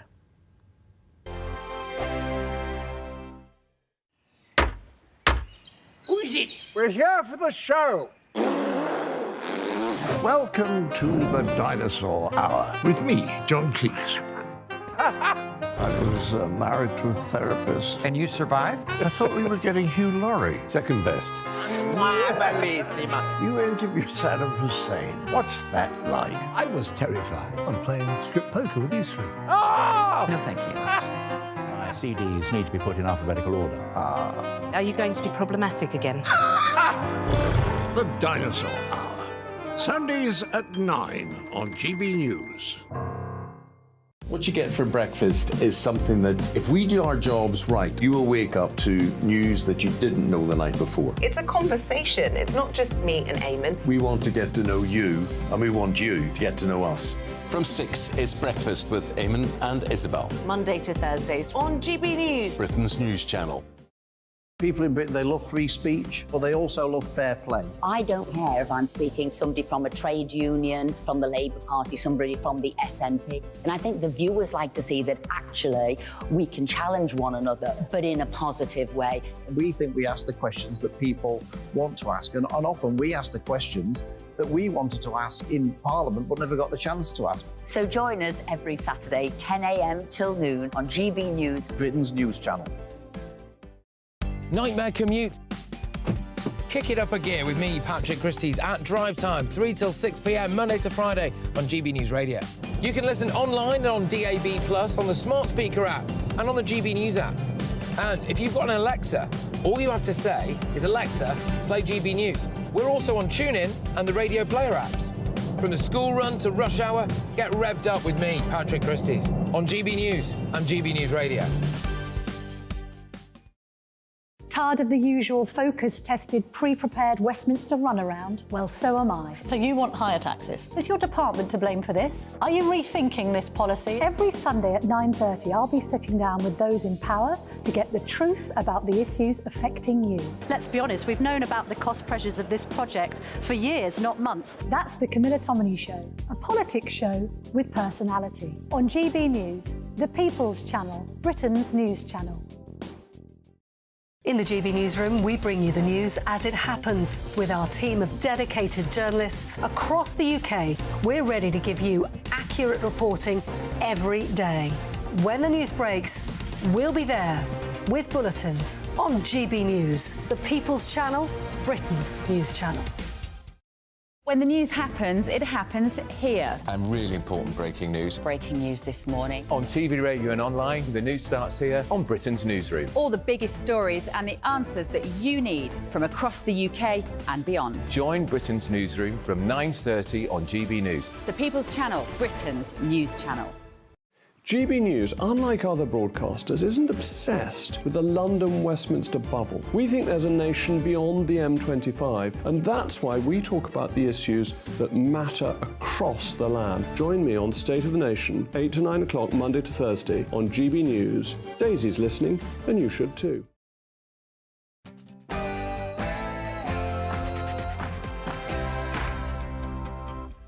Well, hello there. They say that there is never a dull day in politics, and never has that been truer than today. Suella Braverman gone, replacing her is James Cleverly, replacing him is David Cameron.